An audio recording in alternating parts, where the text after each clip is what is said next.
KKVU HD3 Stevensville and 102.9 FM on K275BS Missoula. It's time for Montana's only daily sports talk show, Nuanez Now.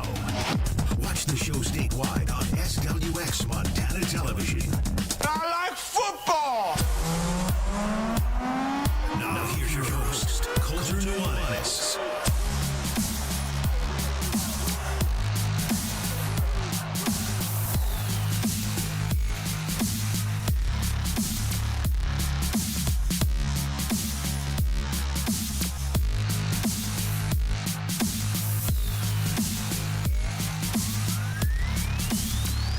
Yo, what's up, Montana? Welcome in. Nuanez Now. It's 102.9 ESPN Radio. Appreciate you for hanging out with us here on this Tuesday. Back after a unbelievably long, but also unbelievably fun weekend in Spokane, Washington.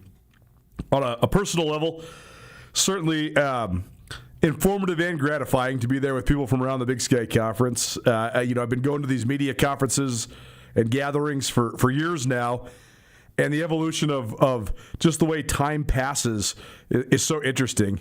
Once upon a time, I was going to the Big Sky Kickoff Media Days down in Park City, Utah, when I was barely old enough to drink. And now I'm sitting there on Saturday night with a couple of the coaches in the Big Sky Conference, and I'm like, wow, this is a fascinating life experience. I used to be 20 or 30 or 40 years younger than the coaches.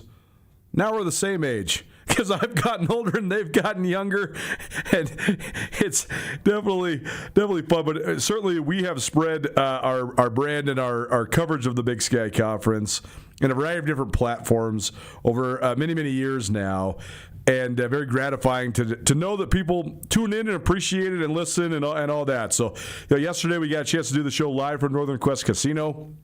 We were in the middle of the room that the media conference was in, a big banquet room. But then when we got done with our show, the guys that have been tearing down the current banquet and set up the next banquet, they gave us a clap because they had just been listening along like, man, this made my job so much more fun just listening to you guys talk. So that part was certainly super fun. When I say it was a super long weekend, I mean, we sat down with so many people, and it's very hectic to get them in and get them out. But I can't complain because it was a ton of good content. We'll roll all that content out for you. We had some bits yesterday from the Big Sky Kickoff, but we will have coming up in the next week or so.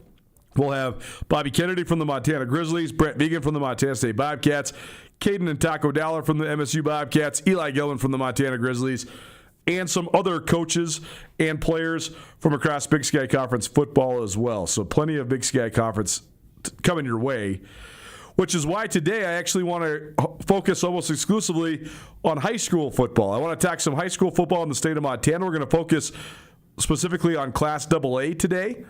We're also going to talk some high school football through the lens of recruiting. We'll talk about some of the out-of-state verbal commitments to both the Bobcats and the Grizzlies. And then we'll hear from one of the top-ranked recruits in the state of Montana. Walker Olson will join us coming up about 5:15 today. He's a senior-to-be at Billings West. They get going, I think, next week for fall camp, but he's one of the top recruits in the state. He's committed to the Montana Grizzlies. So we'll catch you up on recruiting. We've done a ton of recruiting coverage from the guys that are from Montana.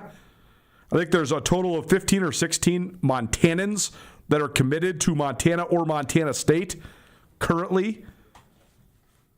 And we've featured as many of those young men as possible. But we also have not touched a ton. We've had a couple sports centers about it, but we haven't touched a ton about the out-of-state recruits. The Grizz and Cats have both been doing really well in-state, and that's really the battle that is most probably pertinent to our listeners. But we've gotten some requests to talk about and analyze some of the out-of-state guys as well. As I said on the show last week, for me, I'm just one man. I'm just one human. So it is way more challenging for me to analyze out-of-state recruits than in-state recruits. Because in-state guys, like I've seen them all play live, and I've seen them at camps, and I've seen them at, on the MHSA, NFHS, streaming. Yeah, I watch high school football games a lot during the fall, and then I go to them whenever I can. So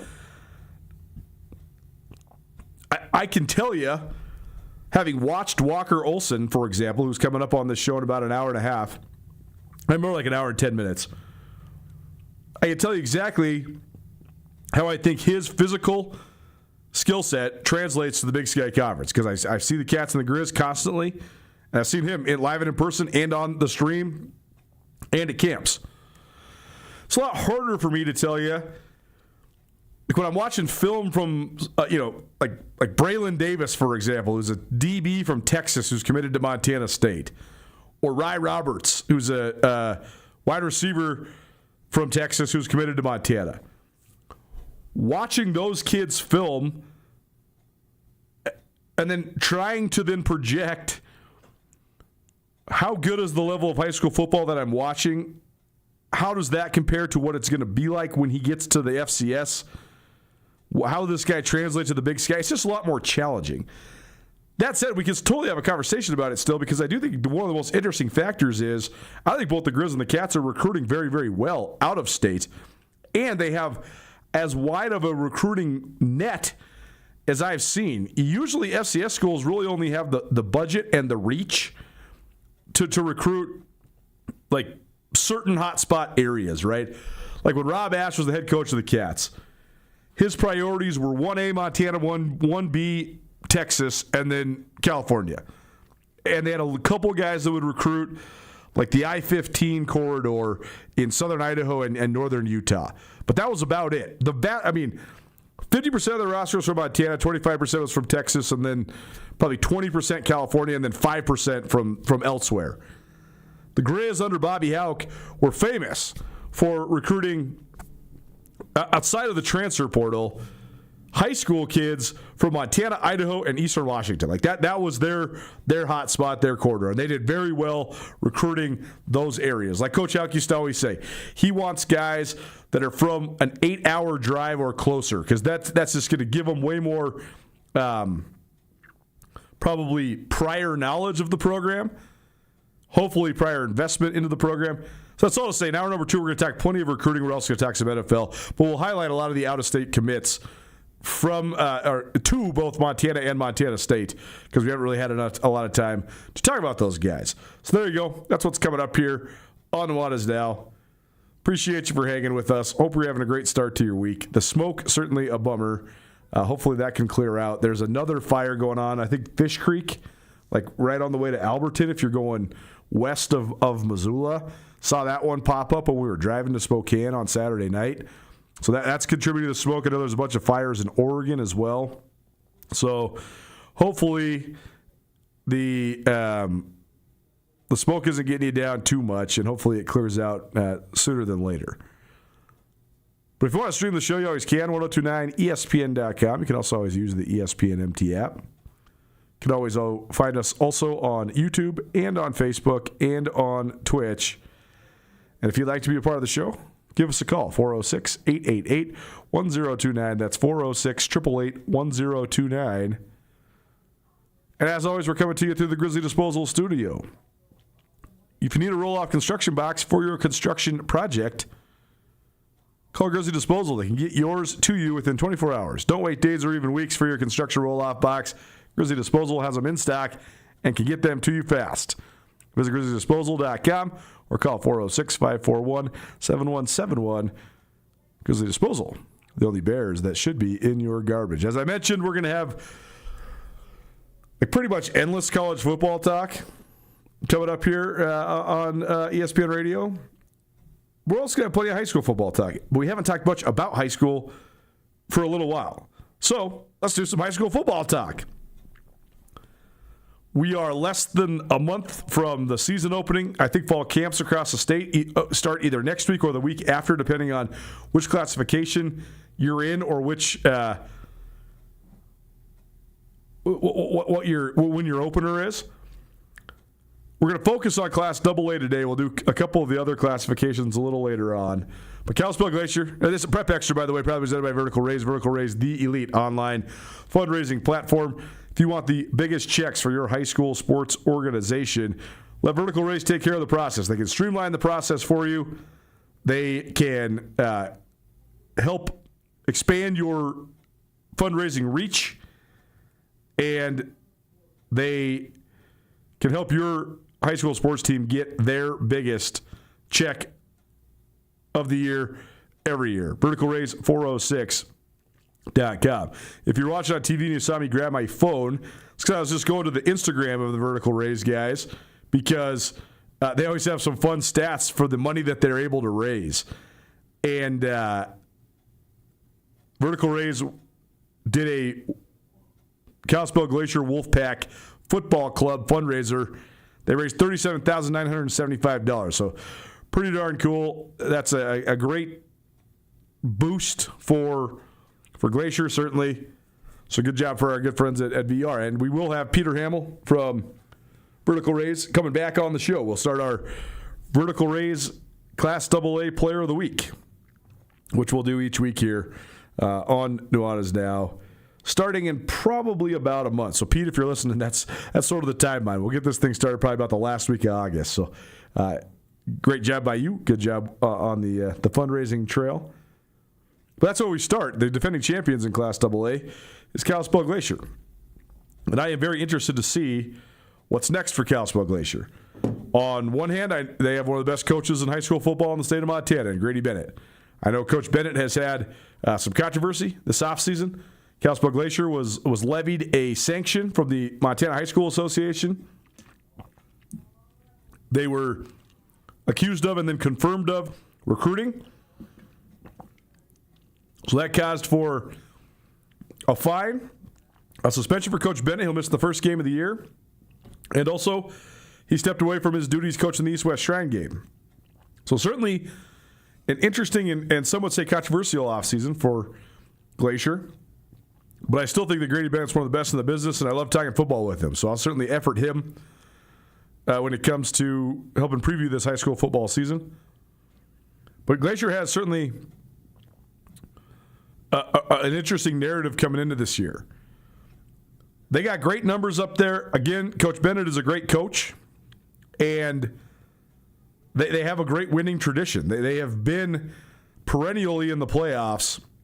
I think they've made the playoffs 14 or 15 years in a row. They've won a playoff game almost every one of those years. They've been to the semifinals 8 or 9 times. They've been to the state championship multiple times. But last year was their first state championship in 11 seasons and their second as a high school. Glacier is going into, I believe, either its 19th or 20th season of Class AA football. But I shouldn't say just, quote-unquote, 2 state championships. A lot of programs would die for a state championship. But given the talent and the amount of collegiate guys that have come through there and the winning tradition, I think it might surprise some people that Glacier has 2. But that's a lot more than a lot of schools, right? Like Missoula Big Sky hasn't won one since 1997. I'm not sure Hellgate has ever won one, right? When Sentinel won one, when they went back-to-back, their first one was the first one since 1964. So, they'd been on a drought for, almost 50-something years. So, saying, quote-unquote, just 2 is a slight. That is by no means meant to be an underestimation or an insult to what the Glacier Wolfpack have done. It's just last year. My point is that last year was a huge breakthrough for them because they'd knocked on the door so many times and they'd had one of the best teams in the state so many years in a row. But they were actually the best team in the state. So how do they live up to that? That's certainly going to be really interesting. Also, how do they replace Jackson Presley? That is going to be fascinating. Presley has been among the most consistent quarterbacks that Class AA has ever seen. He was a 3-time first-team All-State selection. He threw for more than 2,500 yards and 35 touchdowns last year, just 2 picks in his 3 seasons as a starting quarterback at Glacier. Threw for almost 8,000 yards and 80 touchdowns. He also ran for 571 yards and 23 more touchdowns in his career. He's on his way to Portland State, which in itself is an interesting storyline as well. Presley is a high-level talent, and he was about as surefire of a D1 guy as I have seen coming out of Montana at the quarterback position. So that's big shoes to fill. Certainly. There's a lot of great players around whoever is the replacement for Presley, though. I think that will bode well to them being able to be competitive again. Do I expect them to be the state champion favorites? I don't. But do I expect them to be in the mix and have a real shot at maybe making another run? I do. Just because the proof is in the pudding, right? They've been really good and competitive for a really long time. It's not just Presley they got to replace. They also got to replace Asher Kanapik, who was a great running back / linebacker for them. But they return some great talent as well. Cooper Pelk was an all-state wide receiver a year ago. The 300-meter record holder in the state of Montana. Excuse me, the 110-meter record holder in the state of Montana. And a Montana Grizz commit. He'll be one of the best weapons in the state on the outside. They've been really good up front for years. Glacier has. But Jesse Baines was a first-team All-State guy a year ago. So that will certainly be a fun reload to watch. I'm not going to say rebuild because I do think Glacier will keep rolling. I just don't know if they're going to be quite as good. It's hard to be as good as they were a year ago. I mean, they went undefeated and they had the best quarterback in the state. It's hard to be better than that. And they also have the inevitable pressure of defending their state title, and they also have the inevitable pressure of sort of the controversial offseason that Grady Bennett had to endure. Nuanez Now 129 ESPN Radio. Prep Extra, probably presented by Farmers State Bank. Farmers State Bank has been enriching the lives of Montana since 1907, and they're proud to support high school sports around the state of Montana. Next up in our Class AA storylines, the Billings West Golden Bears. West has had, I think you could argue, actually the best program in Montana over the last 10 years, or the best AA program at least. Best programs also have to probably include Billings Central. Florence has been excellent. Hamilton, they have a state championship or two, but they've been always right there. And then you've had some of the great small schools, like Malta's been awesome. Manhattan has been really good. Loyola has been pretty good over these last 10 or 15 years as well. But in terms of being an absolute state championship contender year in and year out, Billings West has been as good as anybody in the state of Montana over the last 10 or so years. They've also been an absolute factory when it comes to producing Division I talent. You look at Montana State's national championship team from a year ago. That team had not just 6 players from Billings West, they had 6 starters from Billings West.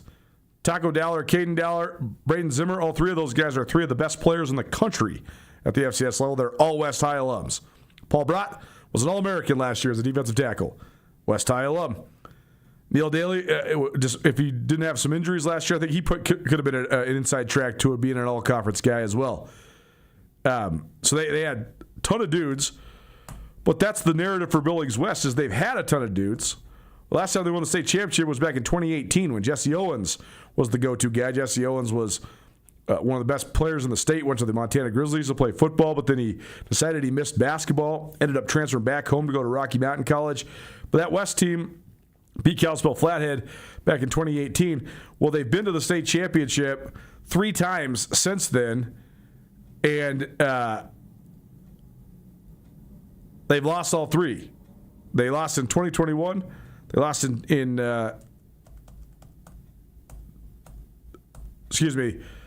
2020, 2021, and last season to Glacier. West was so stacked last year. They had Moose Ludwig, who's one of the biggest recruits in the state of Montana, both literally and figuratively. They had a couple other Division I guys. They also had a quarterback in C.J. Johnson, who was college level. He's going to Rocky Mountain College to play in the Frontier. And they also had all these guys that were juniors last year, like Walker Olson, who will join us here in about an hour, but also Jack Ryan, who's committed to the Grizz, Lane Humphrey, who's committed to the Cats. So last year, between the seniors from last year and the guys that are going to be seniors this year, West had as many Division I guys as any team in recent memory.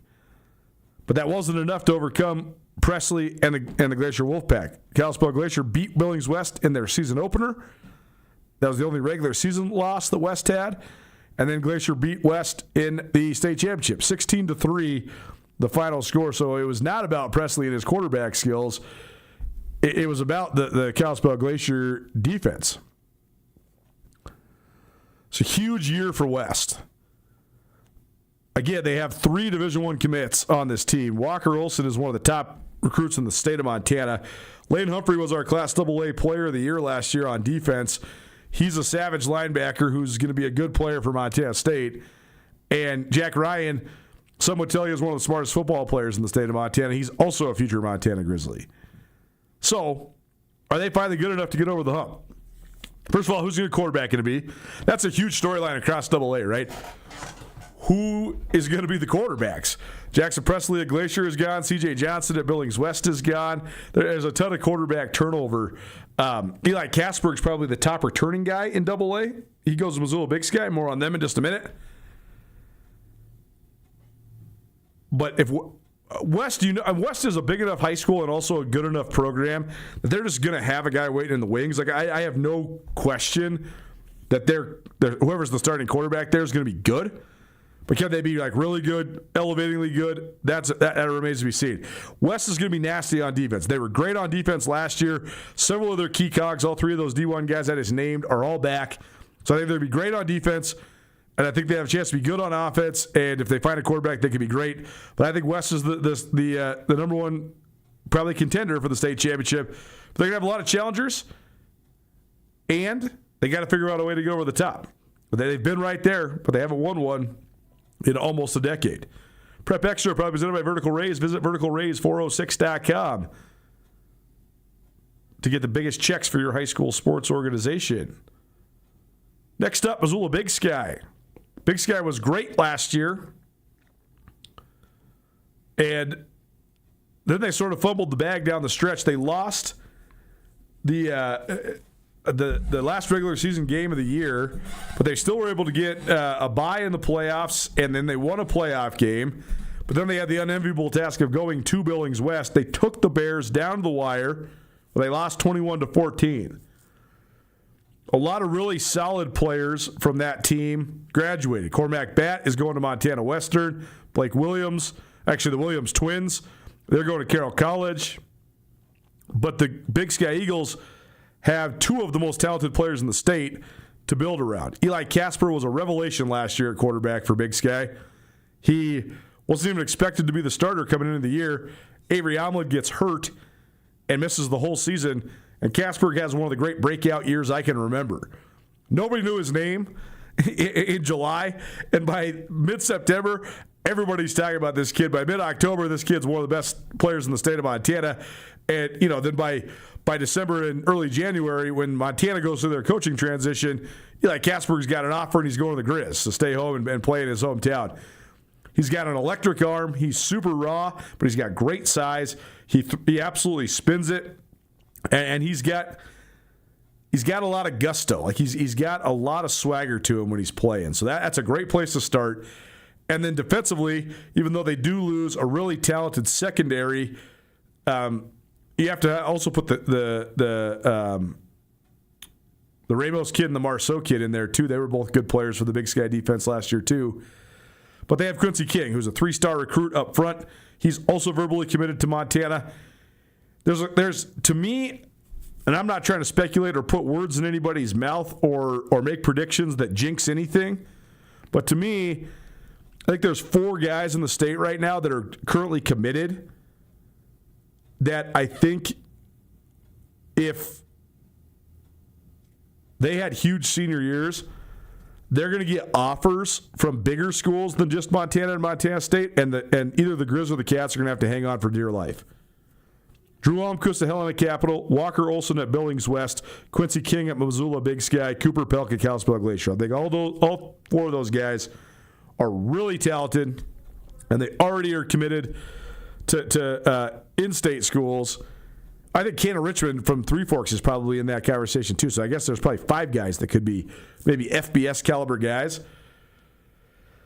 I don't know if those guys would change, though. I think that, several of them have been on the show, and they've talked about their dedication to their commitment and their dedication to the state of Montana. So I'm not implying that they could leave. I'm just saying I think Quincy King's one of those type of guys where he already had a lot of interest coming out of a really good junior year. If he has a huge senior year, now all of a sudden Montana's not going to have to hang on for dear life against Montana State. They're going to have to hang on for dear life against, maybe some Mountain West schools or some Group of 5 schools. So we'll see. But I think that the fact that the Big Sky Eagles have Eli Casper at quarterback and Quincy King anchoring the defensive line, I think that's a great place to start. Other AA contenders, Bozeman Gallatin has to be right there, but they also are going to have a quarterback transition. I'm not sure who Gallatin's quarterback is going to be. They've been so good on both sides of the ball the last several years. They made it to semifinals 3 years in a row. But can they get over the top? Can they be more than just a Final Four team? Can they be a state championship team, a state title game team, or a state champion? We'll see. It's not just quarterback that they have to figure out. They're going to have to figure out, how do you replace Carter Dahlke? He was one of the best two-way players in the state. How do you replace Bobby Gutzman? He was one of the best two-way players in the state. Both those guys going to Montana State now. But Gallatin has proven that they deserve to be in the conversation. It's not a surprise when you talk about the programs that are programs, right? They have a tradition. They have a way of operating. They have longtime head coaches. That's Billings West. That's Kalispell Glacier. And I think that Bozeman Gallatin deserves to be in that conversation. Missoula Big Sky has been solid, and when they have good players, they've been great. Their issue is always, do they have enough guys, period, and how good is their top-end talent? But I think Matt Johnson does a really good job. I'm extremely biased. I played for him, and I went to Big Sky. But I think he does a great job with what's at his disposal. And when he's got great players at his disposal, Big Sky's really good, usually, right? Like when they had the Giancarlo brothers, they were the 2 seed in the playoffs. When they got Casper and King, they're making it to the semifinals.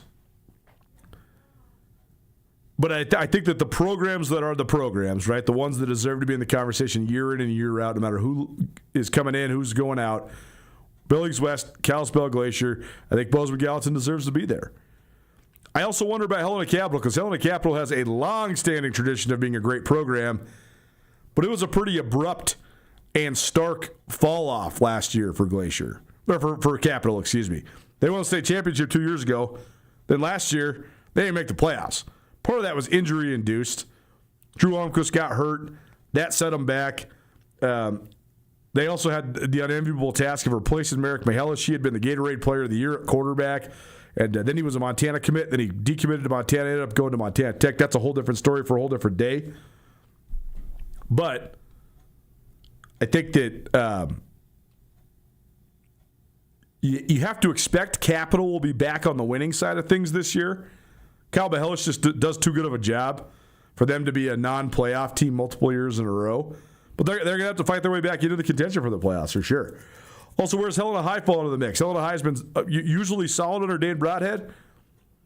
They were pretty good last year. They beat Big Sky down the stretch to help them get in the playoffs. I know they had a lot of young players a year ago, and I got some buddies in Helena, and they talk a lot about the guys that are the sophomore and junior classes there right now. Well, those guys are not going to be juniors and seniors. So where do they fall to the pecking order? And then the last team we have to address is Missoula Sentinel. They also deserve to be in that conversation for really solid programs, because Dane Oliver has proven over the years they can win in a lot of ways. When he first started as a head coach, if you gave him a quarterback, he was going to have a chance because he was such an offensive-oriented guy. Well, last year proved that Dane Oliver could win a bunch of games without having any offense at all. Sentinel leaned in completely to the quarterback run game and to their defense. But they made the playoffs and they won a playoff game. So, the proof's in the pudding. Dane Oliver knows what he's doing. He knows how to get guys going. But he's also evolved as a head coach to know, okay, maybe we don't have the dogs on offense this year. Let's play a defensive style. And they did that last year, and they were very successful doing that. He's got some good talent coming back, led by Sam Sermon, who's a Montana Grizz commit. I watched Tucker Laslovich, their incumbent quarterback, at Marty Morningweg's camp. I think he moves the grooves a little bit. He's definitely like a running style quarterback, so he's not necessarily that orthodox of a guy. But I love the way he can throw on the run. He's got good arm angles. I think he's got a lot of piss and vinegar in him. I think he's like a really good competitor. And I think he's ready for his opportunity. So I think Sentinel's a team that could be a team that is in the mix, in the conversation there as well. And then when it comes to everybody else, I'm just not really sure. And sometimes it's just dependent on who do you got, how healthy do you stay, and can you rise up. I like to think that in my mind that Kalispell Flathead is going to make a comeback someday, but maybe that's just not the case. I don't know. Flathead was so good for so long, but now Glacier just owns that part of the world and that part of AA. So I don't know what is next for Flathead. Butte is always going to be in the mix. Ari Gray, another guy that runs a great program, and if he's got numbers, Butte will have a chance for sure. Billings Senior, Chris Murdoch has had some great teams. He's also had some teams that sort of were all over the place. So I have no idea about Senior or Skyview, and I have no idea about the Great Falls schools. I was in a wedding in Great Falls in July. I guess it's still July, but earlier this month, and we were just talking. We were reminiscing that my buddy that got married is a Great Falls CMR grad, an all-time great guy out of CMR, Ryan Bagley. So he had a bunch of high school buddies there. We were just talking about how good CMR used to be and how they just have not had that. And there's a lot of socioeconomic things that go into that. There's some population things that go into that. There's some coaching things that go into that. But there's going to be a moment when Great Falls High or Great Falls CMR or both make a comeback. It's just really hard to have a two high school town and have both the teams be bad. Somebody's got to be somewhat good, somewhat competitive. So where does Great Falls fall? Where does Billings outside of West go? Is Butte a contender or pretender? Is Helena High a contender or pretender? Those are all like sort of the swing teams to me. But I think that I'm pretty certain that I know that Billings West, Missoula Big Sky, Kalispell Glacier, and Bozeman Gallatin are going to be good this year. I think that Capital probably has a chance to rise back up. From what I saw at Helena High's quarterback and Marty Morningweg's camp, I thought he was a very good player too. So I think there's a whole bunch. That's the point here. There's a whole bunch of contenders at the Class AA level. It's going to be fun to break it down all year long. Last thing on this, I know we're up against it, but it's going to be really fun to watch the first game of the year because that's going to be a state championship rematch between Billings West and Kalispell Glacier. I think that'll be a great gauge to sort of what's to come for the rest of the season. I think that's going to be a really fun one to look at. I also love the Glacier Big Sky game that comes way later in the year. That could be a defining game that determines playoff positioning, but that one's in Missoula. So that should be a fun one to cover as well. And then, of course, you're going to have all the crosstown games that are going to determine a lot, whether it's Gallatin versus Bozeman High, Helena High versus Helena Capital, any of the crossover games in Missoula or Billings. I think all those games are going to have a big impact on the seeding race in Class AA football. I know we're up against it, so we'll take a break. Church State Stars, some of the best individual performances from around the state of Montana. On the other side, don't change that dial. Keep it right here. It's 102.9 ESPN Radio.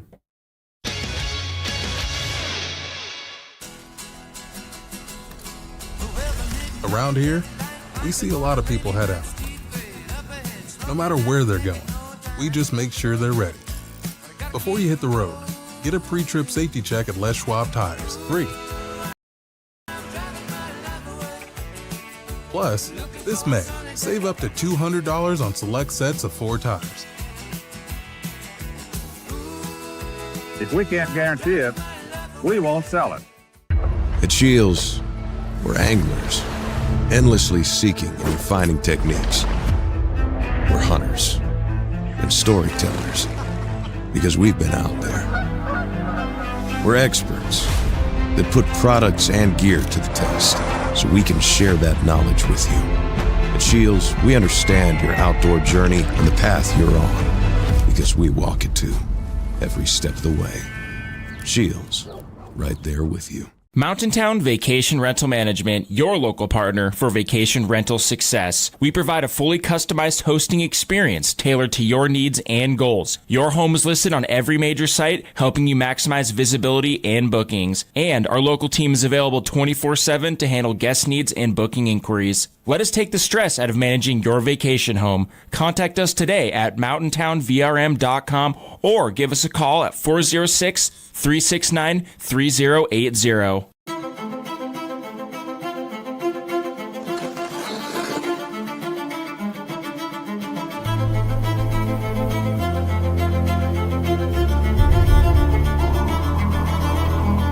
The rare moments in life, they're not just few and far between. They're meant to be treasured.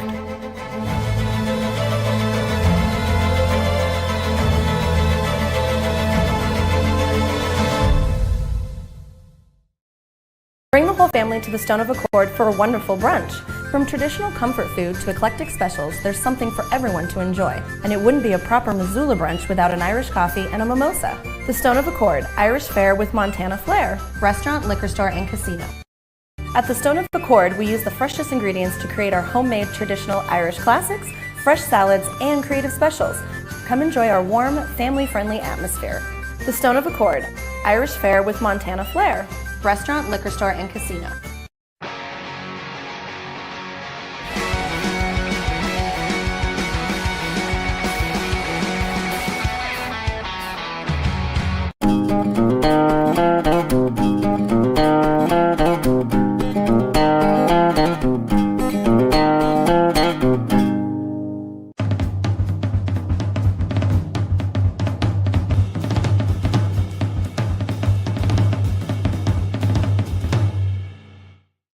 ESPN Missoula Sports Center.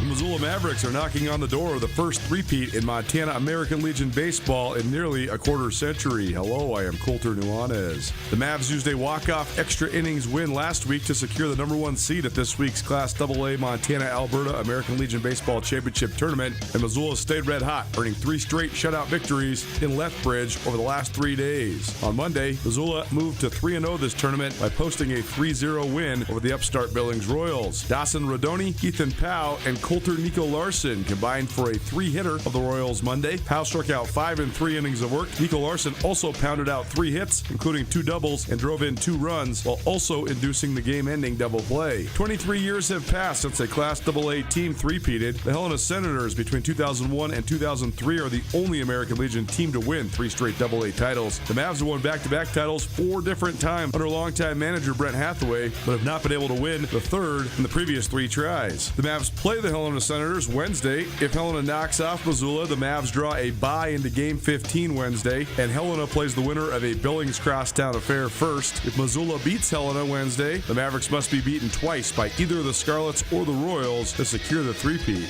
This ESPN Missoula Sports Center is presented by Canyon River Golf Club. This is Nuanez Now on 102.9 ESPN Radio Missoula.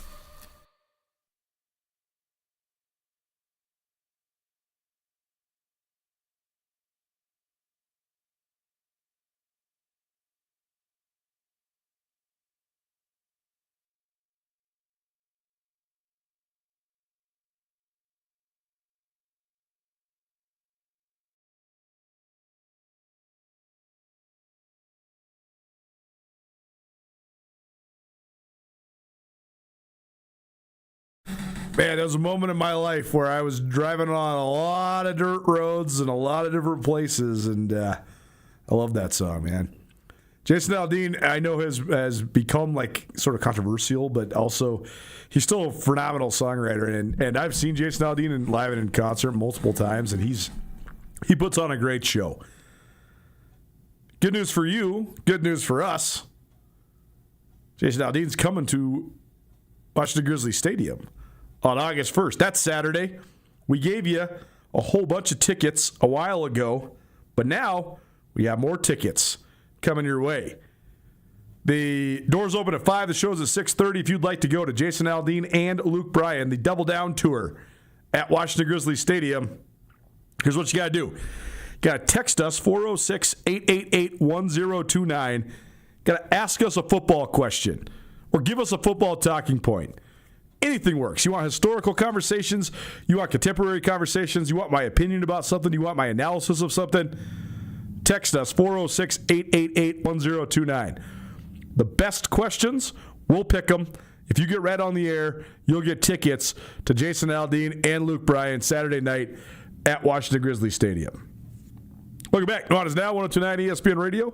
One more time, 406-888-1029. That's 406-888-1029. Football questions if you want tickets to one of the hottest shows of the summer here in the Garden City. Let's dive into our Treasure State Stars. It's probably presented by Parkside Credit Union. Parkside Credit Union, a great place in western Montana to get a loan because Parkside Credit Union loves to say yes. Treasure State Star number 1, Eli Gilman. He is a Montana Grizz senior running back, and he was named the Big Sky Conference preseason Offensive Player of the Year at the Big Sky kickoff this weekend. So fascinating hanging out with all these players in like a more relaxed situation. Certainly when you're doing the media day stuff, you're interviewing them. It's the same role we're usually in. I'm the reporter. They're the interviewee, et cetera, et cetera. But like when you're hanging out, like you get a chance to actually sit with them at dinner or play a couple hands of blackjack or whatever, and you get to it gets to be like a lot more relaxed and stuff. But it's fascinating hanging out with. I spent so much time with Gilman the last couple of years because he's been the number one NIL athlete at Montana. So we've worked on a lot of stuff, whether it was his camps or various commercials that we've done for our sort of cumulative clients here at Missoula Broadcasting Company. And I can't say I know him super well, but I very much enjoy him. He's a very just chill and easygoing guy. But also, if you had only seen him play football, his personality does not match his football personality, right? I think there's a lot of guys like that. But when you're hanging out with him off the field, he's just like, your next door neighbor, just like the nicest guy in the world, just super cool and polite and soft-spoken and shy. Then you watch him on Saturdays, and I mean, he's a complete baller, right? I mean, his touchdown celebrations, he's just impassioned. He's loving it. He's one of the fan favorites of Grizz Nation. What I'm getting at is that it's so funny to hang out with him in those scenarios and watch him interact with other people. Like, I was hanging out with a couple of the coaches that are from outside of Montana, and they were like, man, is Gilman really like this all the time? Is he really like that nice and soft-spoken? Like, when we play against him, we thought he was just like the baddest dude, and he is a bad dude on the football field. It's just really funny because if you just judged him on his football personality, you'd be like, man, this guy's got more swagger than anybody. He's talking smack. He's running people over. And then if you just saw him, at the media day, you'd be like, wow, this guy's like very docile and soft-spoken and just cool. And like the personalities are like completely opposite, which I think is what makes him so endearing, honestly. But it's just so funny because a couple of these coaches are like, he can't really just be this nice of a guy, can he? And I'm like, no, he really is. He really is like that. Like, he really is a humble, just soft-spoken, shy guy. So, anyways, he didn't make much of the Offensive Player of the Year honor because he's already won the postseason one. That's the one that matters. That's what he told us in our interview. He said, hey, honored to get the preseason Player of the Year, but it's the postseason one that I want to win. And it's not because I want to win awards. It's because if I win that means we did our job as an offense. And I think that's a great way to put it. Treasure State Star number 2, Caden Dowler. He's a Montana State senior to be. He's a Billings West alum, and he is the reigning Big Sky Conference Defensive Player of the Year. He was also named the preseason Player of the Year coming into this year. Dowler's got a tremendous story of perseverance. He's gone through so much, shoulder surgeries, knee surgeries. There was a moment in time where I don't know if people believed that he was going to come back out on the other side. Like, if he would have walked away from the game, I don't think anybody would have blamed him because he was so busted up. Well, last year, he got a chance to play the full year, and he showed his potential. And not just his potential. He showed the prowess of his powers. He was unbelievable last year. One of the smartest and most in-tune football players I can ever remember. So he's an awesome story. He's an awesome kid. I shouldn't even say kid. He's a man. He's a great young man, and represents the state of Montana and the Bobcats very, very well. Treasure State Stars probably presented by Parkside Credit Union. Parkside Credit Union, a great place to get a loan. in Western Montana, because Parkside Credit Union loves to say yes. Eli Gilman was joined on the preseason all-conference team by Peyton Wing, a senior linebacker, and Jake Mason, a junior defensive lineman for the Grizz. Those are the three that represented Montana. The Cats cleaned up when it came to the preseason all-conference list. They had 12 different Bobcats that made the list, led by Caden Dowler. His brother Taco Dowler was an All-Big Sky selection 3 times over as a wide receiver, an all-purpose player, and a punt returner. They were also joined on the all-conference team by Justin Lampson. That's probably the one piece of controversy. I don't know if it's controversy, but like if you wanted to have an argument about the all-league teams, the preseason all-league teams, I thought that the two guys that could argue to be on there that weren't are both Grizz. Kaylee Ayat from Montana as a quarterback and Brooks Davis from Montana as a running back. But how can you put anybody above Lampson? I mean, he was the newcomer of the year in the Big Sky a year ago. He was the national championship winning quarterback. He was the most outstanding player of the national championship game. And probably most importantly, that got them to that point was he played 2 of his best games of his career against Montana in rivalry wins to help propel the Bobcats first into the playoffs and then into the national championship game. So hard to argue against Lampson. The 9 other Bobcats on the preseason all-league team: Missoula native Adam Jones, who's a junior running back; Pocatello, Idaho native Titan Fleischman, who's an offensive lineman, a senior; Red Lodge native Burke Mastel, who is a junior offensive lineman; Billings native Braden Zimmer, who's a sophomore offensive lineman; senior defensive lineman Zach Cruz, who hails from Missoula; junior linebacker Cole Taylor, who hails from Great Falls. And then the out-of-state guys for the Cats included defensive back Taden Gray, place kicker Miles Sandstead, and kickoff returner Jabez Woods. So 12 Bobcats, 3 Grizzlies, plus 7 players from UC Davis were the formative selections on the preseason All-Big Sky team. Your Davis selections, by the way, included Samuel Batu, who's a returning All-League guy at wide receiver; Winston Williams, who's a returning All-League guy at tight end; Zaire Collier, who was an offensive lineman out of UC Davis; Rain Mayo from UC Davis was a defensive lineman that was selected. Porter Connors from UC Davis was a linebacker. Rex Connors, a safety. And Drew Cofield, a defensive back. So Davis certainly making some waves there as well. Treasure State star number 4, Ryan Lucier. She is a junior at Frenchtown High School. She's a standout in basketball and volleyball, but her softball prowess is what has her with an offer from the Montana Grizzlies. She committed to the Grizz last week. I've got a message into her, but she's on vacation right now, according to her great head coach, Eli Field. But Ryan Lucier helped lead the Frenchtown Broncs to the Class A state title in softball in 2025. She had 2 home runs and 7 RBI in the championship game. She also threw a 1-hitter and struck out 12. She is widely regarded as the top softball player in Montana. She was a Montana Gatorade Player of the Year. She hurt her knee and missed last year, but by all accounts, she's back healthy and primed for a huge senior year for the Frenchtown Broncs. I thought one of the big missing pieces for Grizz softball was their inability to get the best of the best. I don't think there's a crazy amount of D1 softball players coming out of Montana, but I think there's a couple. And I think if you're the Gatorade Player of the Year in Montana, you probably deserve an offer from the Montana Grizzlies. That wasn't happening before Steph Ewing got to Montana. Now it is. I think that's a really good. I mean, there's not really a worst case scenario if you take Ryan Lucier. Like if first of all, I know she can play at that level, but let's say she's not a standout or even a starter or a star. That's fine. She's from Frenchtown. She's going to add a great deal of fabric to your program. It's going to keep a pipeline alive from one of the best programs in the state. And it's going to draw fans. Let's say she's pretty good. It's going to drive in more fans. Let's say she's great. Now she'll be the face of your program. I'm not putting that pressure on her, but I'm just saying, recruiting the local kids seems like a no-lose situation. If the point of entry is there, right? I'm not saying recruit all the local kids, but if you're good enough to be the Gatorade Player of the Year in Montana, you're good. And I think that means you're probably good enough to play for the Montana Grizz. You're good enough to be on the team at least. So I'm glad that the Grizz are keeping Ryan Lucier home. Finally, our Treasure State stars. We round out with Dennis Erickson and Michael Ray Richardson. Dennis Erickson, a Montana State alum. Michael Ray Richardson, a Montana alum.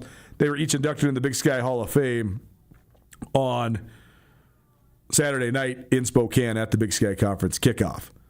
I also have the Missoula Mavs just listed here as just their team as a Treasure State Star. We'll give you an update on what's going on with the Mavs on the other side. Don't change that dial. Keep it right here. It's 102.9 ESPN Radio.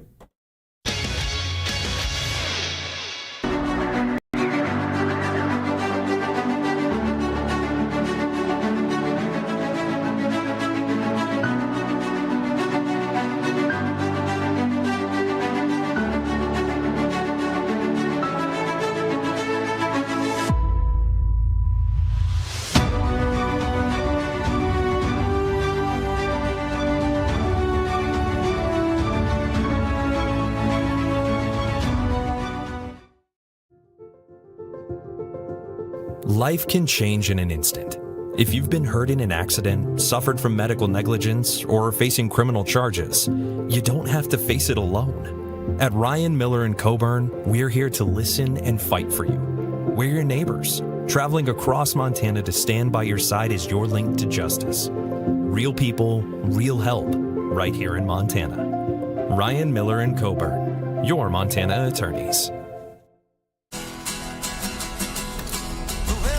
Around here, we see a lot of people head out. No matter where they're going, we just make sure they're ready. Before you hit the road, get a pre-trip safety check at Les Schwab Tires. It's free. Plus, this May, save up to $200 on select sets of 4 tires.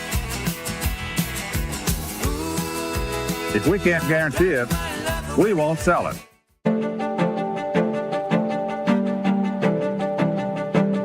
Life's about the journey, not the destination, right?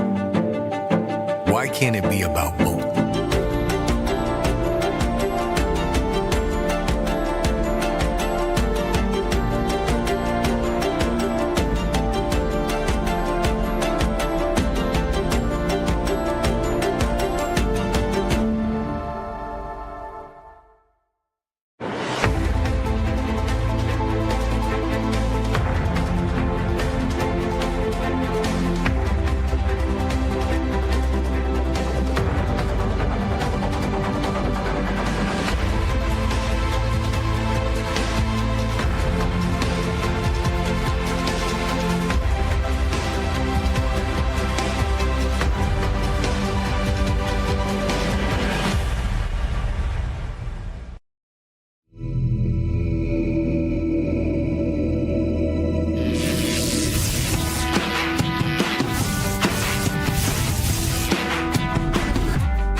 Jewelry Design Center. We want to be your jeweler for life. Nuanez Now on ESPN Radio.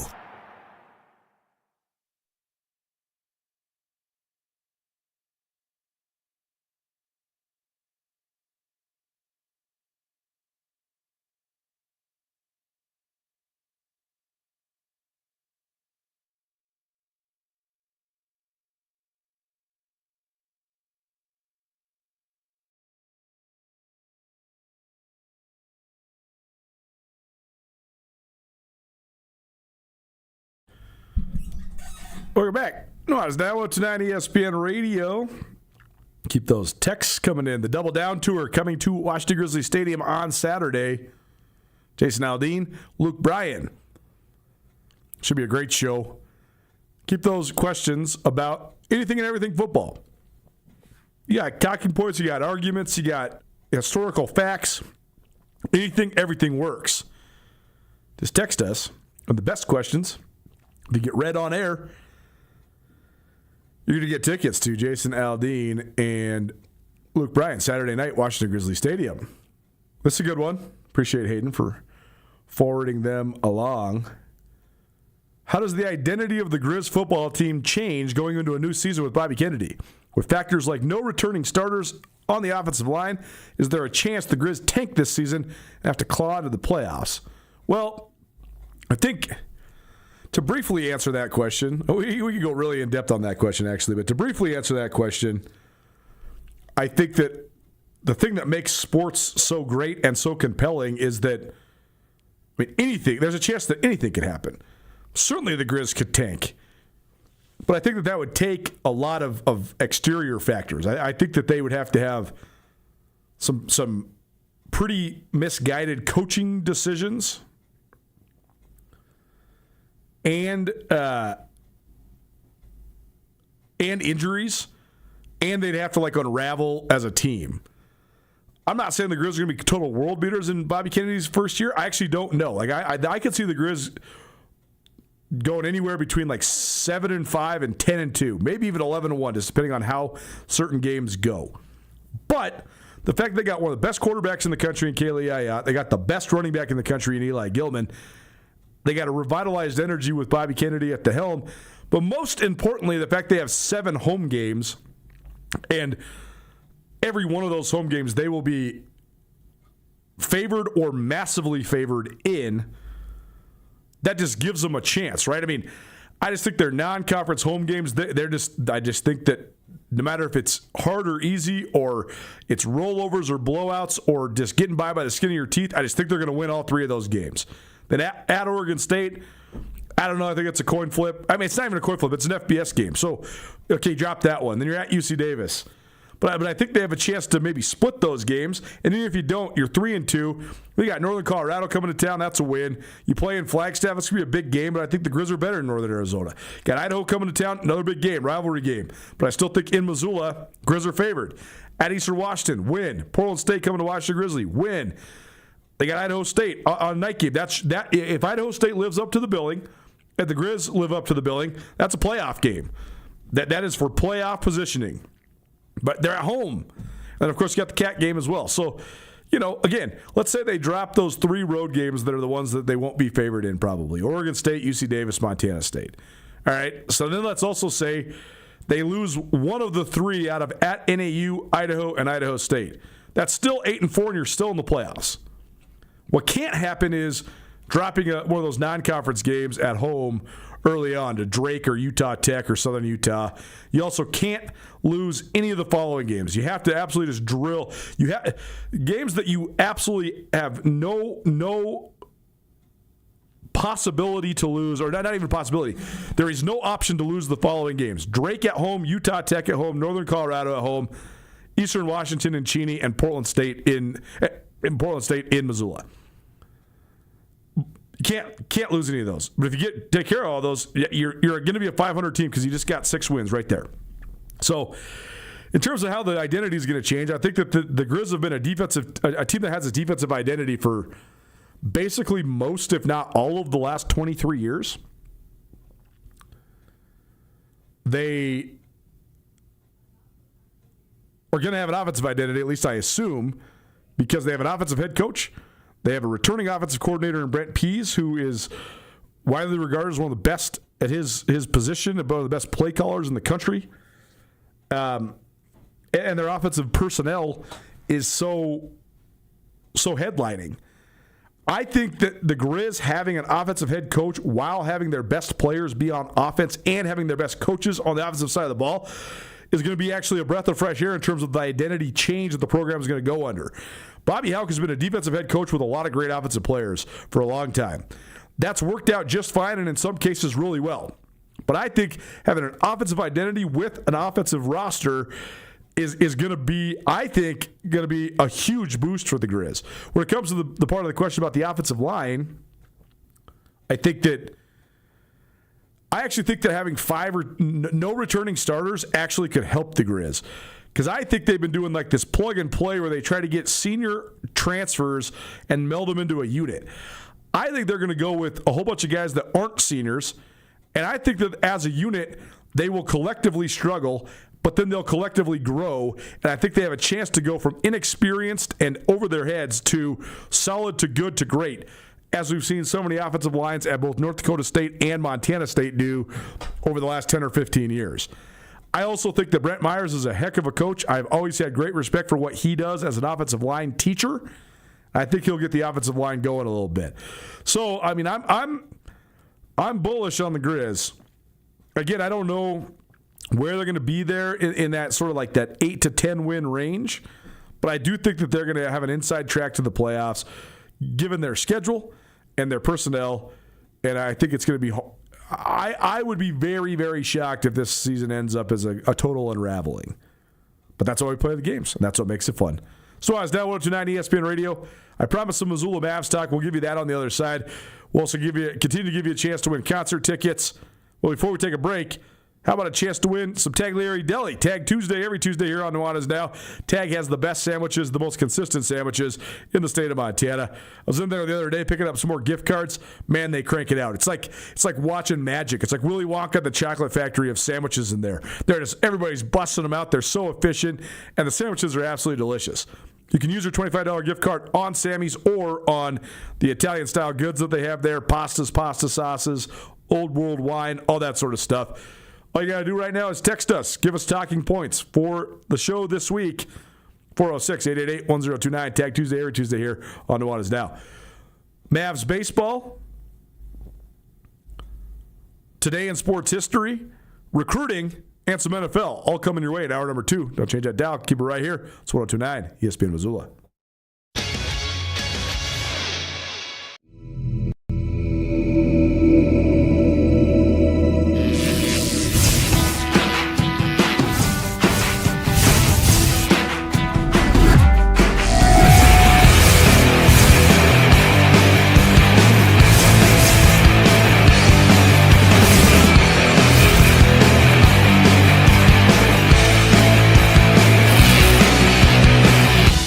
Jewelry Design Center. We want to be your jeweler for life. Bring the whole family to the Stone of Accord for a wonderful brunch. From traditional comfort food to eclectic specials, there's something for everyone to enjoy. And it wouldn't be a proper Missoula brunch without an Irish coffee and a mimosa. The Stone of Accord, Irish fare with Montana flair. Restaurant, liquor store, and casino. At the Stone of Accord, we use the freshest ingredients to create our homemade traditional Irish classics, fresh salads, and creative specials. Come enjoy our warm, family-friendly atmosphere. The Stone of Accord, Irish fare with Montana flair. Restaurant, liquor store, and casino.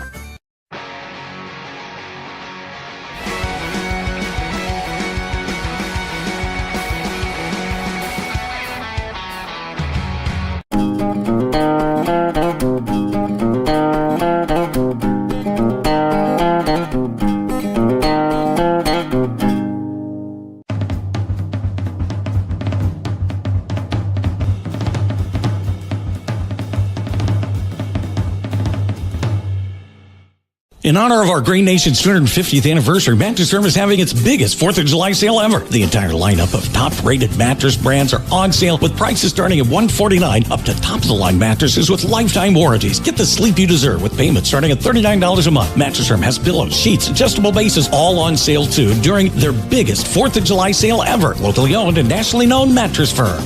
Mattress Firm, where it's easy to get a great night's sleep.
KKVU HD3 Stevensville and 102.9 FM on K275BS Missoula. ESPN Missoula Sports Center. The Missoula Mavericks are knocking on the door of the first three-peat in Montana American Legion baseball in nearly a quarter century. Hello, I am Colter Nuanez. The Mavs used a walk-off extra innings win last week to secure the number one seed at this week's Class AA Montana-Alberta American Legion Baseball Championship Tournament, and Missoula stayed red hot, earning 3 straight shutout victories in Lethbridge over the last 3 days. On Monday, Missoula moved to 3-0 this tournament by posting a 3-0 win over the upstart Billings Royals. Dawson Rodoni, Ethan Powell, and Coulter Nico Larson combined for a 3-hitter of the Royals Monday. Powell struck out 5 in 3 innings of work. Nico Larson also pounded out 3 hits, including 2 doubles, and drove in 2 runs, while also inducing the game-ending double play. 23 years have passed since a Class AA team three-peated. The Helena Senators between 2001 and 2003 are the only American Legion team to win 3 straight AA titles. The Mavs have won back-to-back titles 4 different times under longtime manager Brent Hathaway, but have not been able to win the third in the previous 3 tries. The Mavs play the Helena Senators Wednesday. If Helena knocks off Missoula, the Mavs draw a bye into Game 15 Wednesday, and Helena plays the winner of a Billings Crosstown affair first. If Missoula beats Helena Wednesday, the Mavericks must be beaten twice by either the Scarlets or the Royals to secure the three-peat. This ESPN Missoula Sports Center is presented by Canyon River Golf Club. It's Nuanez Now on 102.9 ESPN Missoula. Watch the show statewide on SWX Montana Television.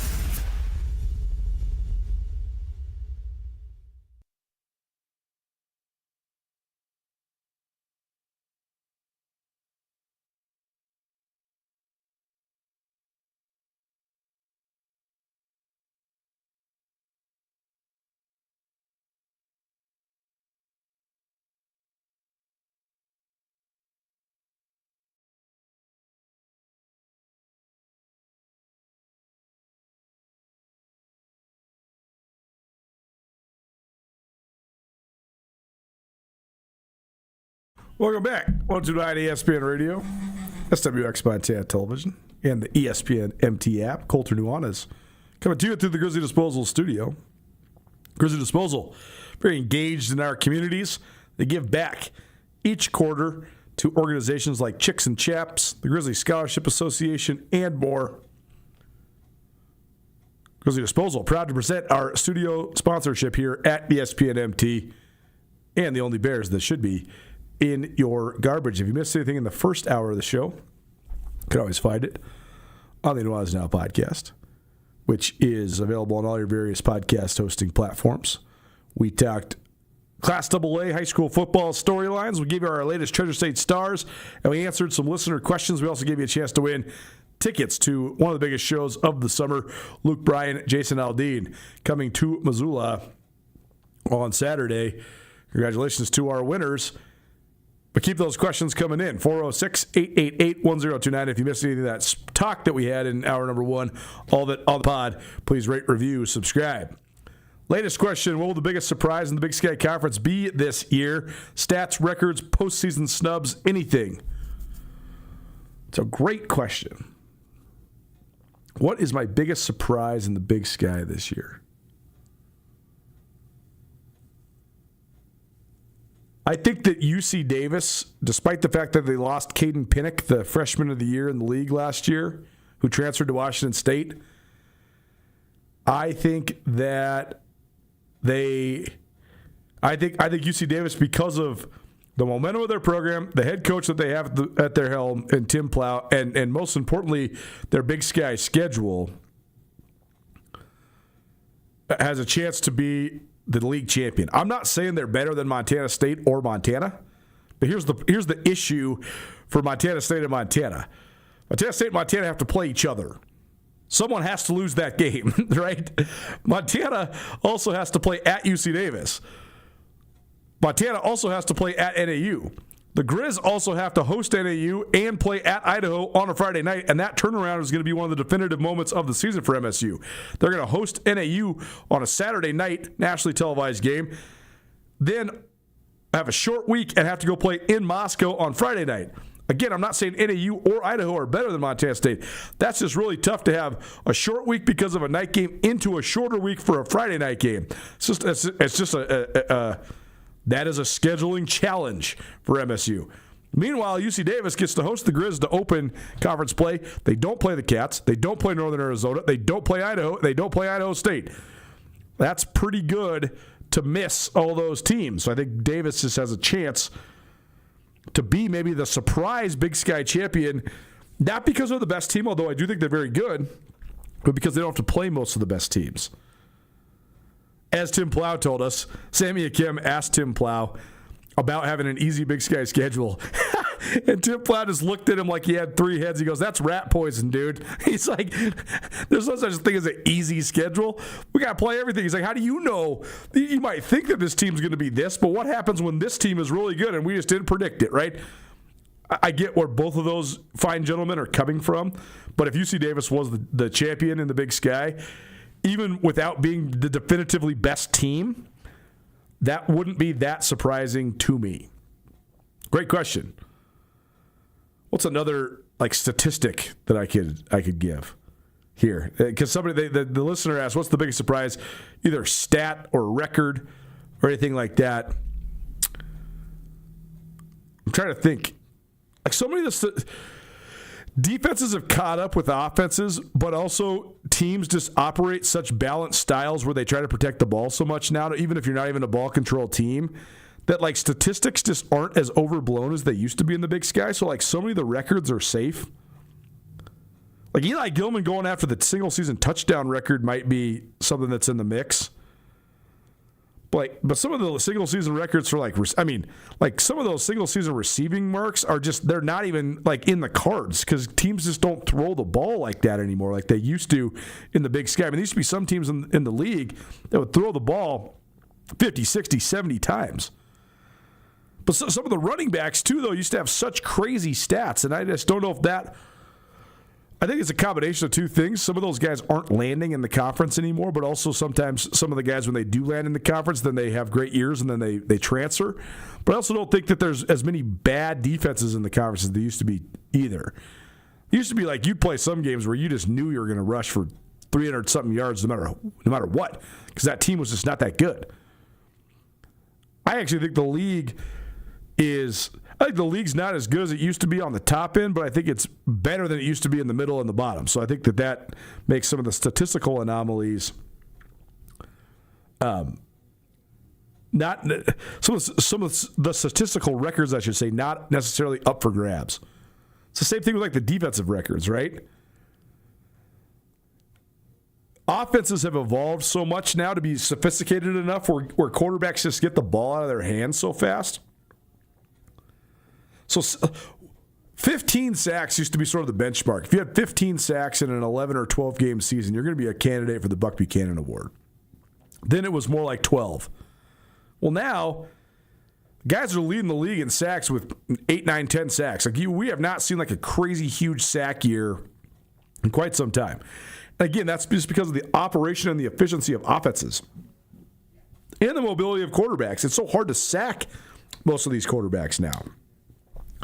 How many sacks did Kale Iayat take last year? Or Justin Lamson? Very few. Because they can escape in the pocket. They can escape outside the pocket. They're dangerous with their feet. They get the ball off on time or even ahead of time. So it's really hard to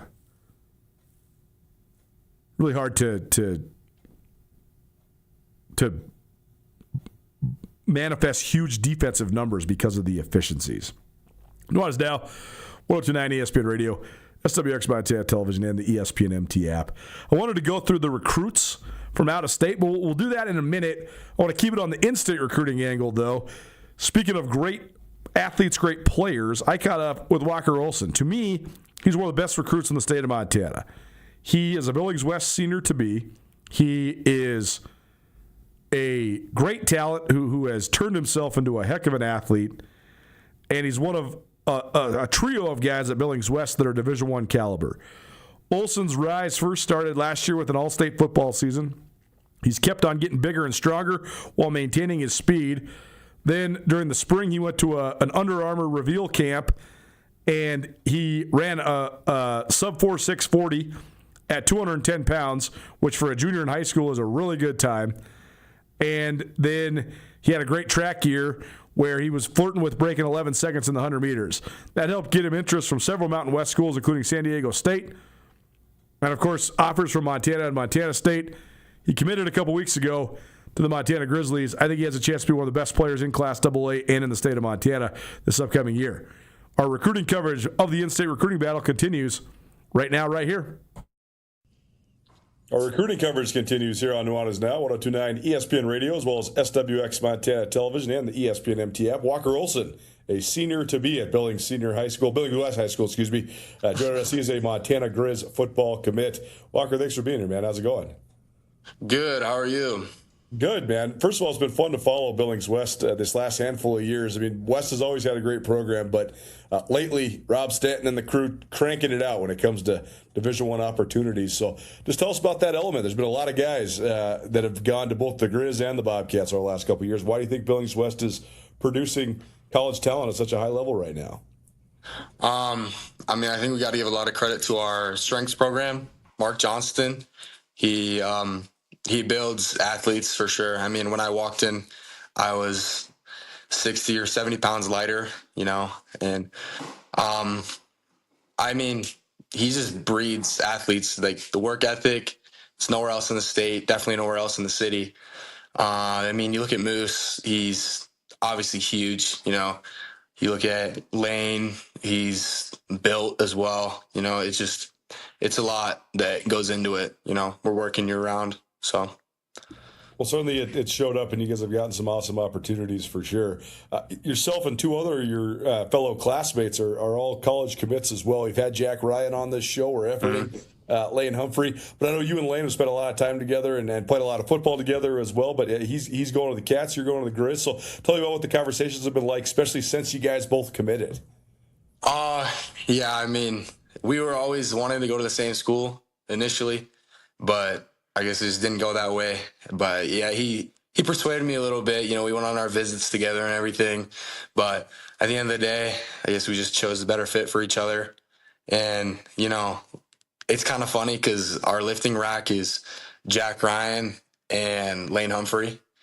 And me. So I have like a Grizz commit in my ear and then a Cat commit also, so it was a lot of decisions, a lot of persuading each way, but I think it'll be good. We're going to be rivals here in a few years, and I'm just going to try to cherish our last year together, Well, take me through just your recruiting, because I know you had a great spring and an awesome year in track and everything, and I know you had a lot of interest from a lot of different people, including the in-state schools, but also some out-of-state schools too. So just tell me about what it's been like to sort of see your recruiting profile rise and maybe what set Montana apart. I had offers from bigger schools out of state, but at the end, I wanted to stay in state. I feel like if you go out of state, you kind of just don't have a lot of support. So it's also a little bit of a homesick kind of thing. I'm from Montana, lived in Montana my whole life, but at the end of the day, I just wanted to go in-state, and there's great options here in-state, top 2 in the FCS. And I love the recruiting process, but I am happy it's over. I got to just go play football, because at the end of the day, a lot of people like being recruited, but it's just to play football. Like, a lot of people kind of let it go to their head, but at the end of the day, you're going to play football. You're not a celebrity. So. Walker Olson joining us here on Nuanez Now, 102.9 ESPN Radio. He is a Billings West senior as well as a Montana Grizz football commit. So tell me about just the stuff Montana sold you on, because this is an interesting time in Grizz football. I've covered the Grizz for about 20 years, and there's a lot of hype right now behind Montana with Bobby Kennedy coming to the head coaching role, and certainly I think people are very excited about sort of a new era. It's been a long time since there's been sort of a fresh look for Grizz football, so how much did that impact you? What sort of things did they sell you on for the vision of their program? New head coach, Bobby Kennedy, great guy.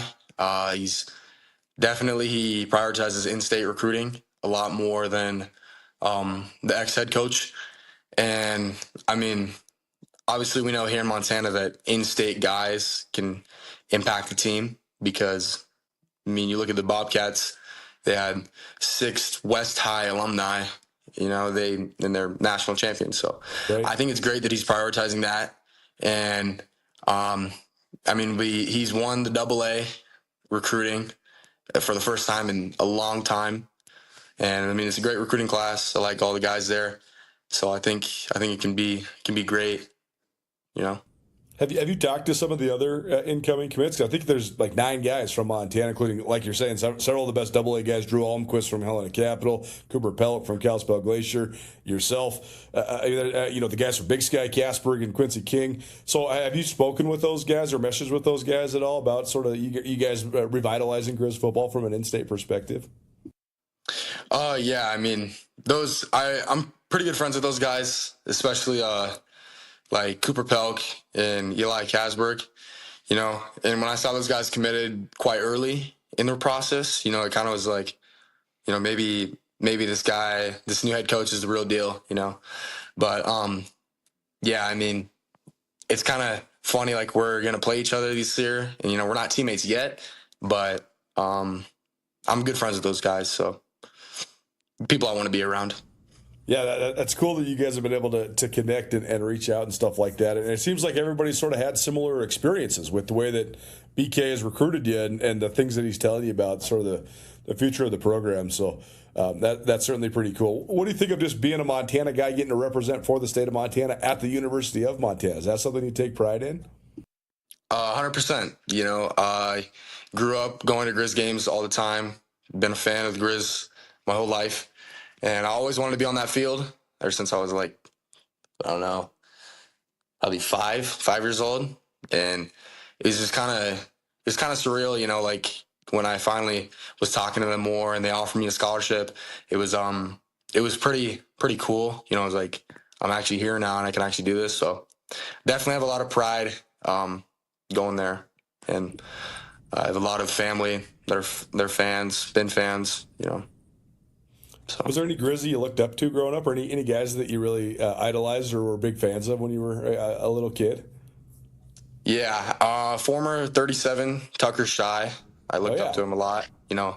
Everybody looks at the number 37, obviously, and this is pretty cool guy that I looked up to. Also, is Jordan Tripp.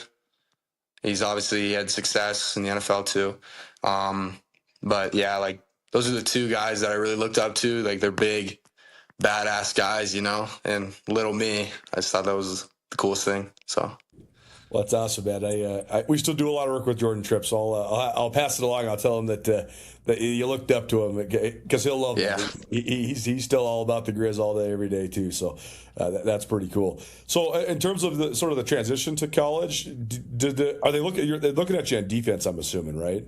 Yeah.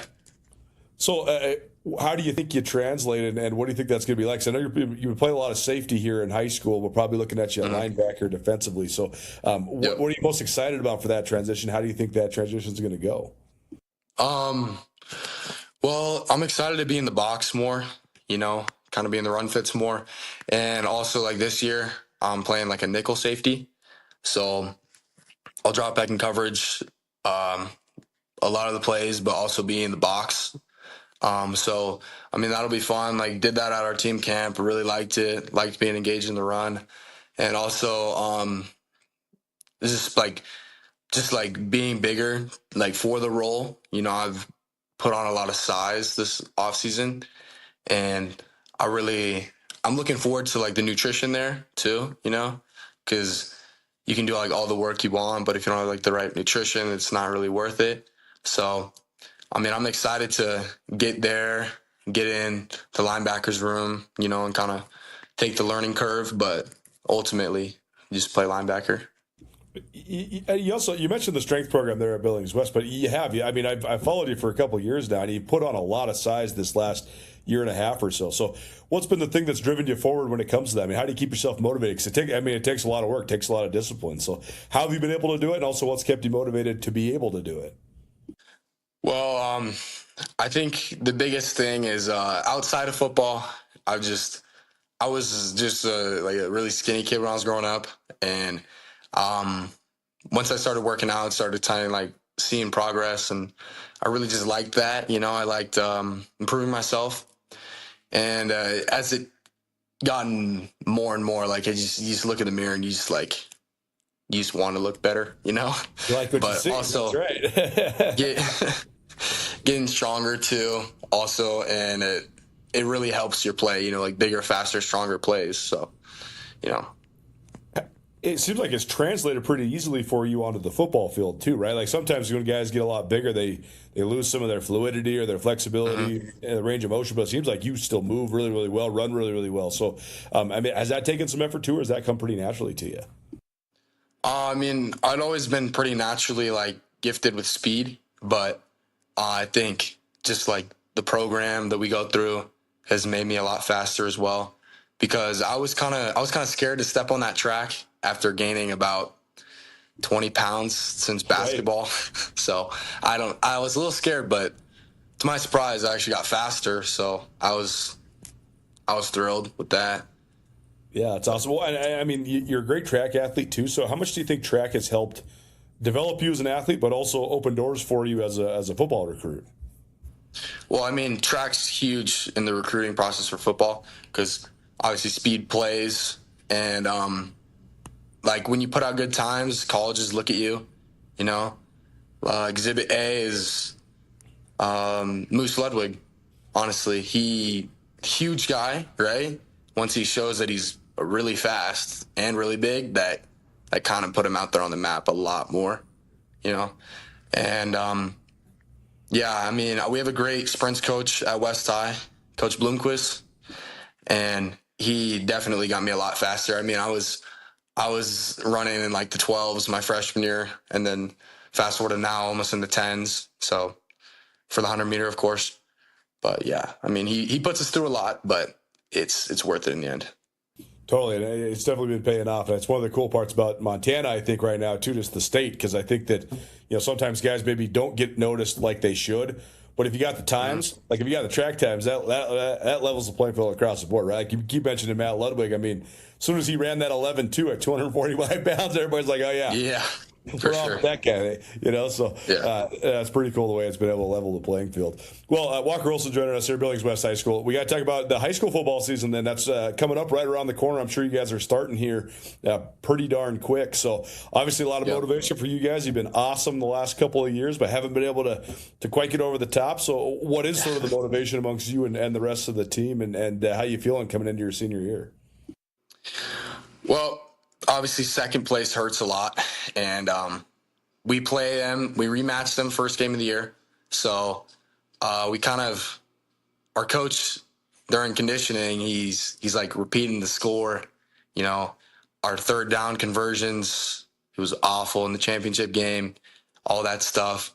And yeah, I mean, we got knocked off in the semifinals my sophomore year, and obviously that one was like kind of sucked. So then taking second the next year really sucked. But we're coming back with a lot of returning players, and we feel like we have a really good shot at winning state. So, I mean, motivation's at an all-time high, coming second, kind of being like an underdog. But well, it's awesome, man. And do you feel like a sense of relief kind of knowing what your college future is now, just going into your senior year? Yeah, I mean, it is weight off my shoulders for sure, but I haven't really proved anything yet, Sure. So, yeah. Well, what are your goals, both individually and as a team, then coming into this fall?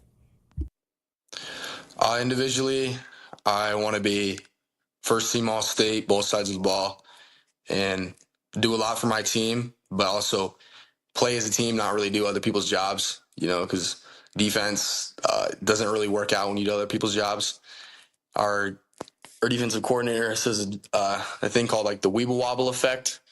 If you don't really trust your teammate, you try to do their job, you're going to mess up and it'll show on your end. You're trying to overdo it. It's kind of like overcompensating, it's never going to work out. But yeah, like just try to do your job and stay in your lane, contribute to your team how you can. Well, very fun. We're very excited about high school football, very excited to follow along with Billings West, and also excited to keep on keeping up with all these great recruits and the awesome in-state battle that's going on between Montana and Montana State. Walker Olson from Billings West, a Montana Grizz commit. Our guest here on Nuanez Now. Walker, we appreciate the time, man. Thanks so much for hanging out, and good to see you, and best of luck with everything. We'll be in touch, but thanks so much for doing this today. Yep, thank you. What an interview. Appreciate him for joining us. We'll catch up on the out-of-state recruits maybe a little later on this week. Maybe a little later on the show. Depends on what we can get to next. But we're going to talk some NFL. Hayden, the man behind the glass, has some questions for me. We'll also keep on getting to listener questions as well. That's next. Don't change that dial. Keep it right here. It's Nuanez Now, ESPN Radio.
Is a will you marry me in your future?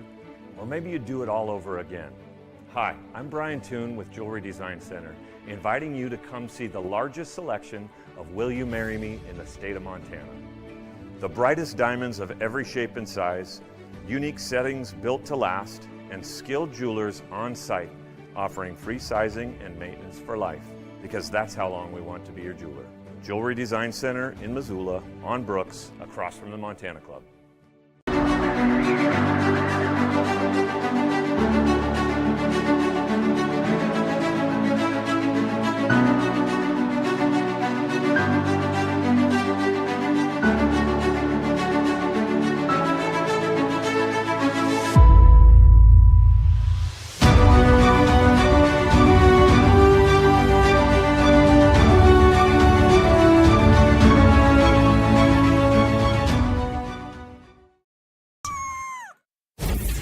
ESPN Missoula Sports Center. The Missoula Mavericks are knocking on the door of the first three-peat in Montana American Legion baseball in nearly a quarter century. Hello, I am Colter Nuanez. The Mavs used a walk-off extra innings win last week to secure the number one seed at this week's Class AA Montana-Alberta American Legion Baseball Championship Tournament, and Missoula stayed red hot, earning 3 straight shutout victories in Lethbridge over the last 3 days. On Monday, Missoula moved to 3-0 this tournament by posting a 3-0 win over the upstart Billings Royals. Dawson Rodoni, Ethan Powell, and Coulter Nico Larson combined for a 3-hitter of the Royals Monday. Powell struck out 5 in 3 innings of work. Nico Larson also pounded out 3 hits, including 2 doubles, and drove in 2 runs, while also inducing the game-ending double play. 23 years have passed since a Class AA team three-peated. The Helena Senators between 2001 and 2003 are the only American Legion team to win 3 straight AA titles. The Mavs have won back-to-back titles 4 different times under longtime manager Brent Hathaway, but have not been able to win the third in the previous 3 tries. The Mavs play the Helena Senators Wednesday. If Helena knocks off Missoula, the Mavs draw a bye into Game 15 Wednesday, and Helena plays the winner of a Billings Crosstown affair first. If Missoula beats Helena Wednesday, the Mavericks must be beaten twice by either the Scarlets or the Royals to secure the three-peat. This ESPN Missoula Sports Center is presented by Canyon River Golf Club. This is Nuanez Now on 102.9 ESPN Radio Missoula.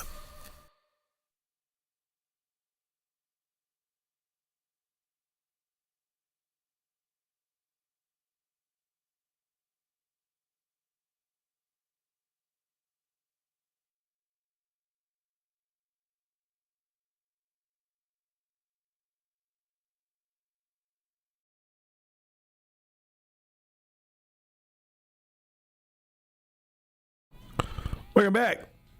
Nuanez Now, ESPN Radio. Coming to you through the Grizzly Disposal studio. Grizzly Disposal has one bin recycling. They can pick it up from your house a couple times a month. When I add the service or make the switch or both, 406-541-7171 or visit GrizzlyDisposal.com. Grizzly Disposal, the only bears that should be in your garbage. Keep the text coming in. We got tickets to Jason Aldean and Luke Bryan on Saturday. You got to just ask me a football question or give me a football talking point. That'll get you entered in. Latest question. Do you think there will be a Bobby Hauck Appreciation Day at Washington Grizzly Stadium over the next year or two? And do you think Robbie Hauck will eventually coach the Grizz at some point in some capacity? Wow. It's an incredibly loaded question. I actually honestly don't know. I really don't. I can be almost certain that Bobby Hauck will be remembered and memorialized is the wrong word. That's like when you die. But there'll be homage paid to Coach Hauck and his consistent and sometimes unbelievable run of success during his 2 tenures at the University of Montana at some point. Like, he will be inducted in the University of Montana Hall of Fame. He's an alum of the school. He's the all-time leading winner in the history of Grizz football and the Big Sky Conference in football in both overall wins and regular season wins. He led Montana to 4 different national championship games, 8 Big Sky Conference titles. By all accounts, especially when you compare him to other people that are in the conversation from a historical perspective, he is definitely one of the most prolific and accomplished coaches in the history of the university and the Big Sky Conference. Certainly he was a polarizing person during both of his tenures at UM. There's also a part of me that thinks that while he was very good, that the Grizz have a chance to be... I think both sides of this coin have equal chances to be true. I could totally see the Grizz missing Bobby Hauck from a discipline and execution and game planning standpoint, and the fan base being like, man, I can't believe we let that guy get away, because the Grizz don't live up to the teams that he was been able to put on the field, most of the last handful of years. I also see the completely other side of the coin where having a breath of fresh air, having a modernized way of doing things, having an offensive coach, having somebody that's affable and communicative and fun to be around could make the Grizz just have this unbelievable spark and have them win games like crazy. I think both those are equally possible. But in terms of an appreciation day by the athletic department for Coach Hauck in the next year or two is what the question says. I think that's almost exclusively dependent on what Bobby Hauck is doing at that time. I don't think you'd probably do a day or an event like that if he's still working in college football and he's working in a different institution. I think as time passes, there will be a remembrance and homage paid to his career, but I do not expect that to happen in the next several years. In terms of Robbie Hauck, also unsure. I mean, he's got into coaching early. He coached at San Diego State for a minute in time. He was special teams coordinator at Portland State for the last couple of years. Now he's at Illinois with his father and several other former Grizz coaches. Like, what does that look like? Will he want to I mean, I think that once you get into the Power Four right now with the way that the structure of things work and because of the money that exists there, I think it's pretty hard to step away from that. I think it's pretty hard to walk away from the money.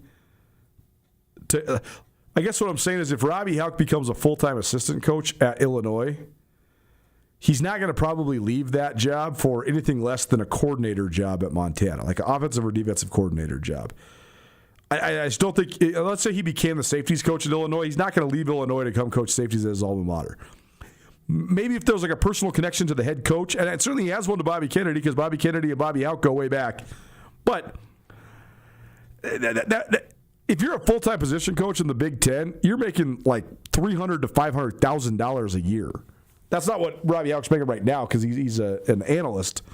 But you come coach safeties at Montana, you're making like between $50,000 and $80,000 a year. You're not going to take a 10 times pay cut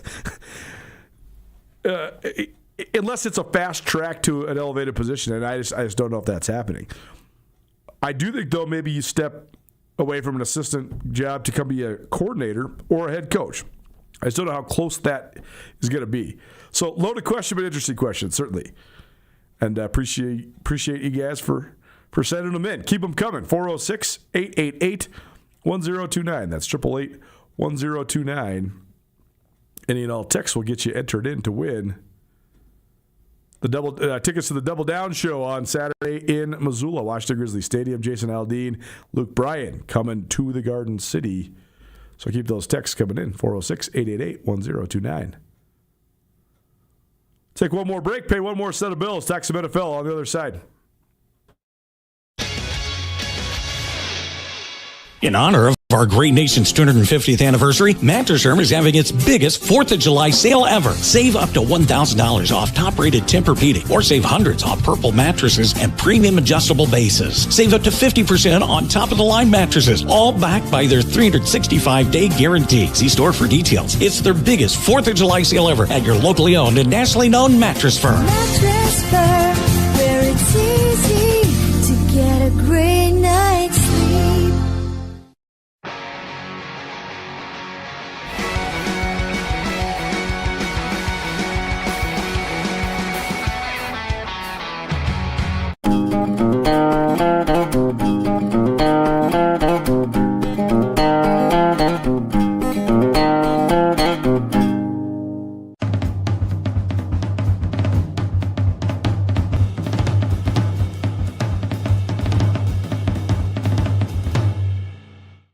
Les Schwab changed the tire game more than 70 years ago. Today, we still believe you should get more from less. Like more hustle, less hassle. More of the best service around, less of the runaround. Because we include America's best tire warranty in every tire we sell. So you get more unbeatable warranty, less charging you extra. It's why we're more than proud to say, you get more from less.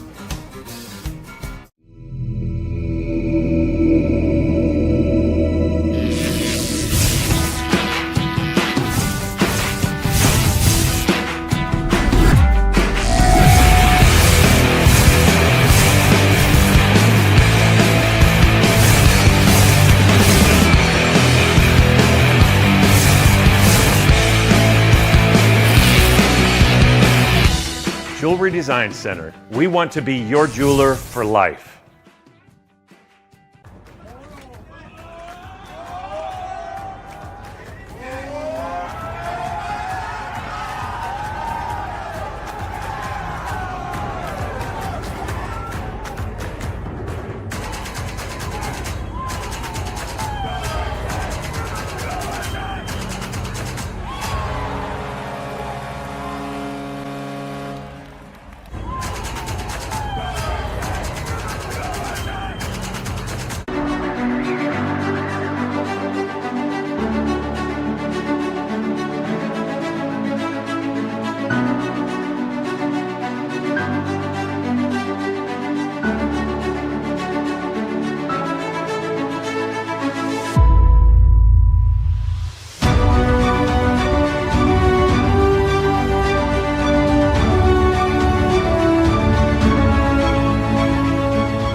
Show.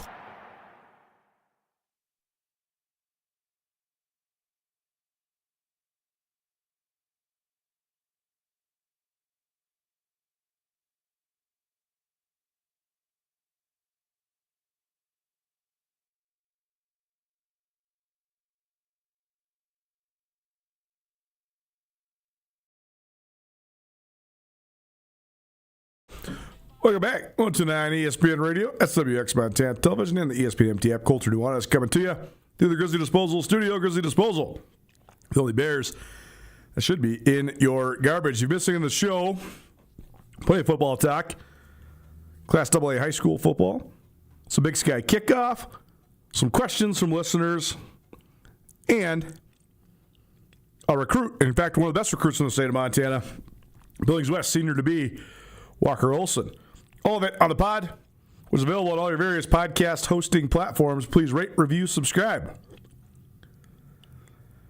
So, one of our favorite summertime activities so far this summer is have been having Hayden Smith, our producer, come up with some blindside NFL questions for me. And I have no idea what's coming. He just asks, and I just ramble on. So, Hayden, thanks for preparing them as always. What do you got today? Yeah, the Detroit Lions were fantastic the last couple of seasons before kind of a middling year going 9-8. They have the 12th best odds to win the Super Bowl behind teams like the Chargers, Texans, and Niners. Do you think their window to win is closed? Do you think Ben Johnson was really that big of an impact? What are your thoughts on that? It's a great question. The narrative around the Detroit Lions coming into last year for people that were skeptical of them was that Dan Campbell is a great leader of men, a very inspirational coach, but that he was going to be held back by losing his coordinators. Ben Johnson went to Chicago and was awesome. Aaron Glenn went to the New York Jets and was terrible. Actually, I don't think it's because Aaron Glenn is terrible. I just think the New York Jets are terrible. I think the Jets would have been terrible no matter who was their head coach. I mean, if you have no offense to speak of and you have a quarterback that's as limited as Justin Fields, it's pretty hard to win games in the NFL. So I don't think that's Aaron Glenn's fault. But Dan Campbell did look over his head as a head coach without ace coordinators. And then they made a move and fired their offensive coordinator midway through the year. Campbell takes over calling plays. That didn't go well. Then he had another reshuffling of the offensive staff. And it all turned into what was largely a very disappointing year. One of the main questions for the Lions is they have, or at least had, one of the most defined offensive identities in the NFL. And that was they could run the ball down your throat, and if you try to take away the run by stacking the box, Jared Goff is going to kill you with efficiency. And they have great players on the perimeter.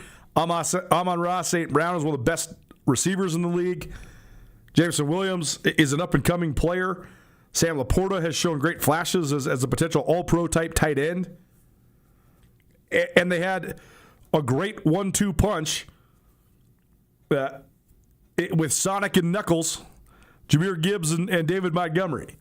Well, Montgomery's gone. He went to the Texans. I actually like that signing. Gibbs is still there. But the question is, was the run game so good because you have the great 1-2 punch and a great offensive line anchored by Penny Sewell, or was the run game so good because of the way Ben Johnson schemed it up? The Lions still have great offensive personnel. I love their offensive line. I think it's one of the top 5 offensive lines in the league. I think Penny Sewell is one of the best players in football, period. I'm obsessed with him. I think he is the modern-day prototype offensive tackle. I think Jahmyr Gibbs still has some prime seasons left in him. And I think St. Brown's one of the best players in the league, too, on the outside. If the Lions have all that, they have a great offensive line, a great running back, and an elite receiver, and they can't run the ball, then I think that the two answers are, one, Ben Johnson really did have that big of an impact, and two, Jared Goff just doesn't put fear into people anymore. Goff, to me, is like the ultimate barometer of a quarterback. Because I think if you're better than Goff, you are one of the better guys in the league. And if you're worse than Goff, you're not going to lead your team to that high of heights. I think Goff is good, but is he great? Can he? And also, does he need to be great? If you have what they had a couple years ago when they beat the Vikings in Week 17 to get the number 1 seed, and they were running the ball and playing defense and all that, if you have that operationally, play calling wise, continuity wise, you don't need Goff to be anything better than what he was, and that's just very good. Here's a question, Coulter. Do you think that he's better than Sam Darnold? Wow, what a question. I've seen them as fairly similar guys. And, I mean, Goff could have that season, right, where everyone's like, oh, my gosh, he actually is the quarterback we maybe thought he could turn into. Here's how I'd answer that question. I think that Sam Darnold is significantly more talented than Jared Goff. I actually think Sam Darnold is significantly more talented than a lot of guys. Let's put it like this. There's about half a dozen guys in the NFL that are more talented than Sam Darnold, as well as more polished, as well as more accomplished. But Sam Darnold is way more talented than a lot of guys that are more accomplished and more polished than him. Sam Darnold just had to knock off the stink of being stuck in New York and Carolina, and then he had to prove that his flash in Minnesota was real, and he did all that by leading the Seahawks to a Super Bowl last year. Darnold has been infinitely talented since he was a very, very young quarterback. Like him when he was, a freshman, sophomore at USC, he's looking like the potential number 1 pick, and then he sort of rode the roller coaster. He was still a top 10 guy. His natural talent, his arm strength, his ability to get it out quick is top 10 in the league. But he still has this thing within him. And that is that when it goes bad, it goes horribly bad. And he's had some of the biggest meltdowns in primetime games that I've ever seen. I mean, the Vikings 2 years ago were one of the best teams in the NFL.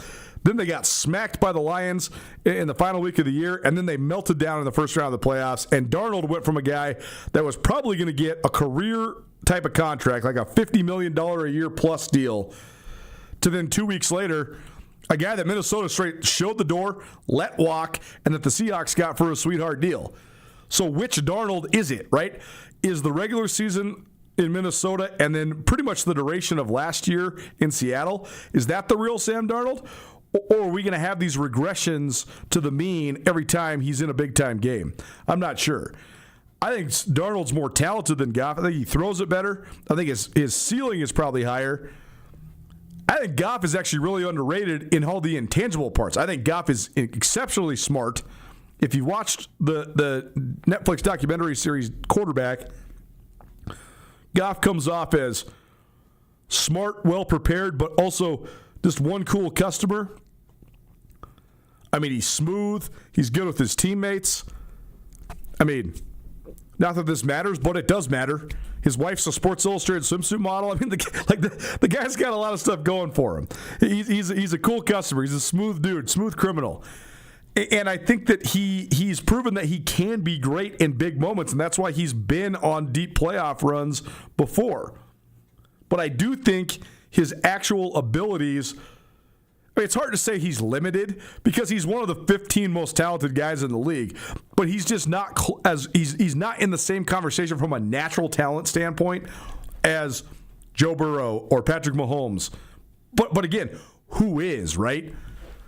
Like Jalen Hurts versus Jared Goff is a fascinating argument because Hurts fits the Eagles' offense so well. But again, back to the original point, Goff fits the Lions' offense so well if the Lions are running the ball like they did 2 years ago. They got to be able to run the ball. That's the whole thing that makes the whole thing go. If you have that team with that build, you got to be able to run the ball first. That's going to alleviate so much, and then Goff becomes a top 10 guy right there. So if the Lions can run the ball like they did 2 years ago, I'd take Goff over Darnold. But if they can't, then Goff is going to regress, and then I'd actually probably take Darnold in that situation. The other side of the ball, too, is fascinating for Detroit because the couple years that they were really good, they were top 3 in the league on offense, and they were just okay on defense even though they have good players. Last year, I thought one of the most impactful injuries in the entire National Football League was Aiden Hutchinson going down. I think Hutchinson is not only the most productive player on that defense by a long shot, and not only the most talented player on that defense by a long shot, he is also the heart and soul of that entire team. He's like one of those rare guys that actually grew up wanting to be a Lion, right? Like the Lions have so many failures over the years. Well, he's from there. Like he's from right up the road. He played at Michigan. Like this dude, it's in him. Like he I think believes it was his destiny to get the Lions back. Well, not even back, to get the Lions to the mountaintop. The Lions can't be getting back. They never were anywhere until the last couple of years, but they've been great the last several years. So I actually, it's funny. You know, like I always proclaim, I only got one little small sliver of sports fandom left. I'm a huge fan of sports, but I'm not really a sports fan. Like I don't really root on anybody unless I have a betting interest in it. My last little sliver of sports fandom is for the Minnesota Vikings, and that's just because of my childhood and a combination of factors that made me gravitate towards the Vikings when I was a little kid. And the fact that even though they've never been great, they've always been pretty steadily good. And like more often than not, they're in the playoff mix. And more often than not, they make the playoffs, even though they never win in the playoffs. But they make it. They've been pretty good. So I know for you, like hardcore sports fans out there, it probably seems like utter sacrilege for me to say that I actually also really like the Detroit Lions since they're division rivals. But I do. Like when it comes to the teams in the NFL that I love to watch outside of the Vikings, the Lions, the Texans, the Rams, and the 49ers are four of the teams that I love to watch. I actually also love to watch Hayden's Denver Broncos outside of Bo Nix. Bo Nix drives me crazy. I hope he can turn the corner, but I love watching Denver because I think their offensive line is sick. And I also think that their defense is unbelievable. So when it comes to like my rooting interest, of course I still am a Vikings fan, but I really enjoy watching the Lions. I like wagering on the Lions. I like... when the Lions are good, I think that's great. It's funny because like the other two teams in the division, I do have like a sports fan attitude about, right? Like, I hate the Green Bay Packers. My boss is probably listening right now. She's probably going to fire me tomorrow. But I can't stand the Packers. And part of it's because Ryan Tutel's one of my best friends, and he's like so obsessed with the Packers, it's nauseating. And I also just hate the Chicago Bears. I would hate the Chicago Bears if they were in the AFC South, let alone the NFC North. I just hate the Bears. I can't stand them. But it's also funny because I also hate equally all the teams in the NFC East. And that has nothing to do with division rivalries. I just don't like those teams. So it's just funny, though, because I do like the Lions. And I think part of that's Dan Campbell, part of the ways they operate. I mean, I'm pretty easy to figure out. If you got a great offensive line and you run the ball with authority, I probably like watching you. Line has them at 6.5 to 7.5 wins. You taking the over or under? The Lions are at 6.5? Oh, I'm hammering. That's what I'm saying, dude. The division, yeah. I'm hammering that. I love that. That's a great question, Hayden. We'll come back to some more NFL stuff tomorrow, but great question. Love it. And I'm taking the over. We'll do over and win totals starting in August with Brooks Nuanez. But for now, we got to go. Tomorrow, ESPN Roundtable featuring both Bobby Kennedy and Brent Vegan from the two in-state rivals, plus whatever else we can get to. We'll see you then. Nuanez Now, ESPN Radio.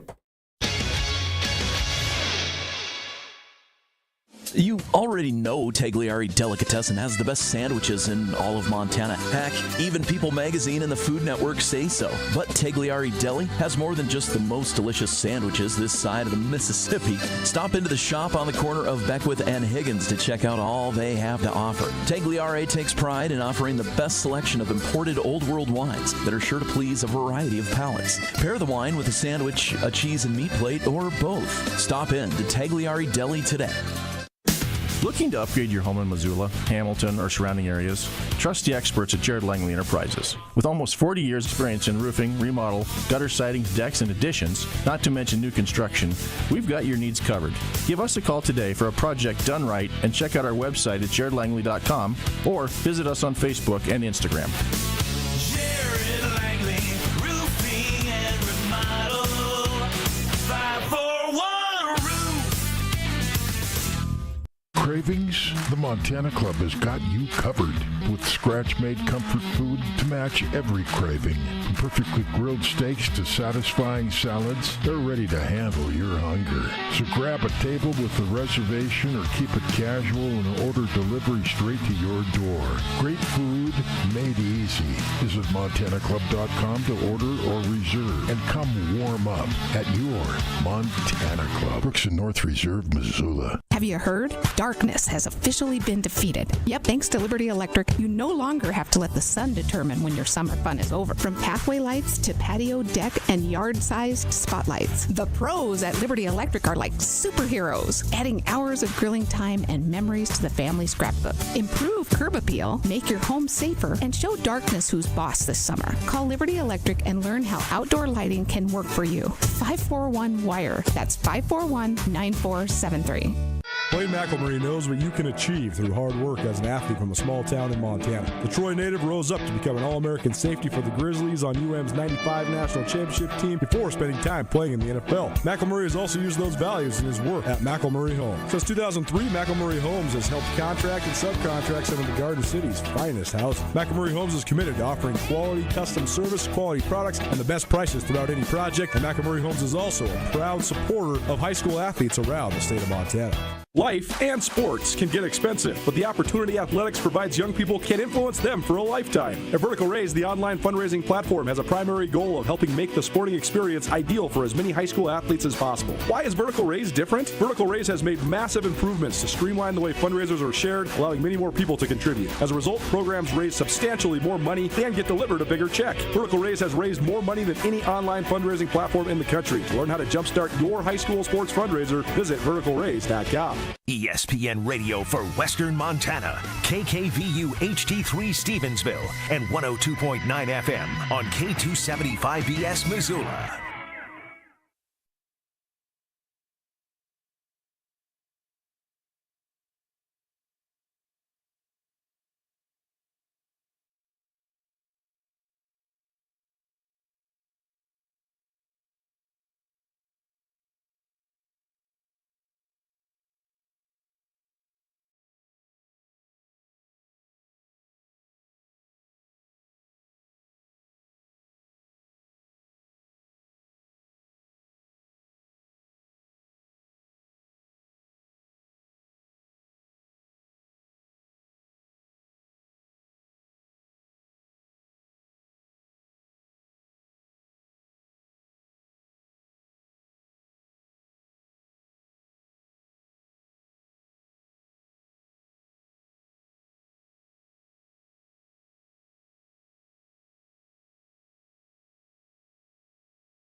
.9 ESPN Radio in Missoula, your exclusive home for the bowl season, the college football playoff, the NBA Finals, and the World Series.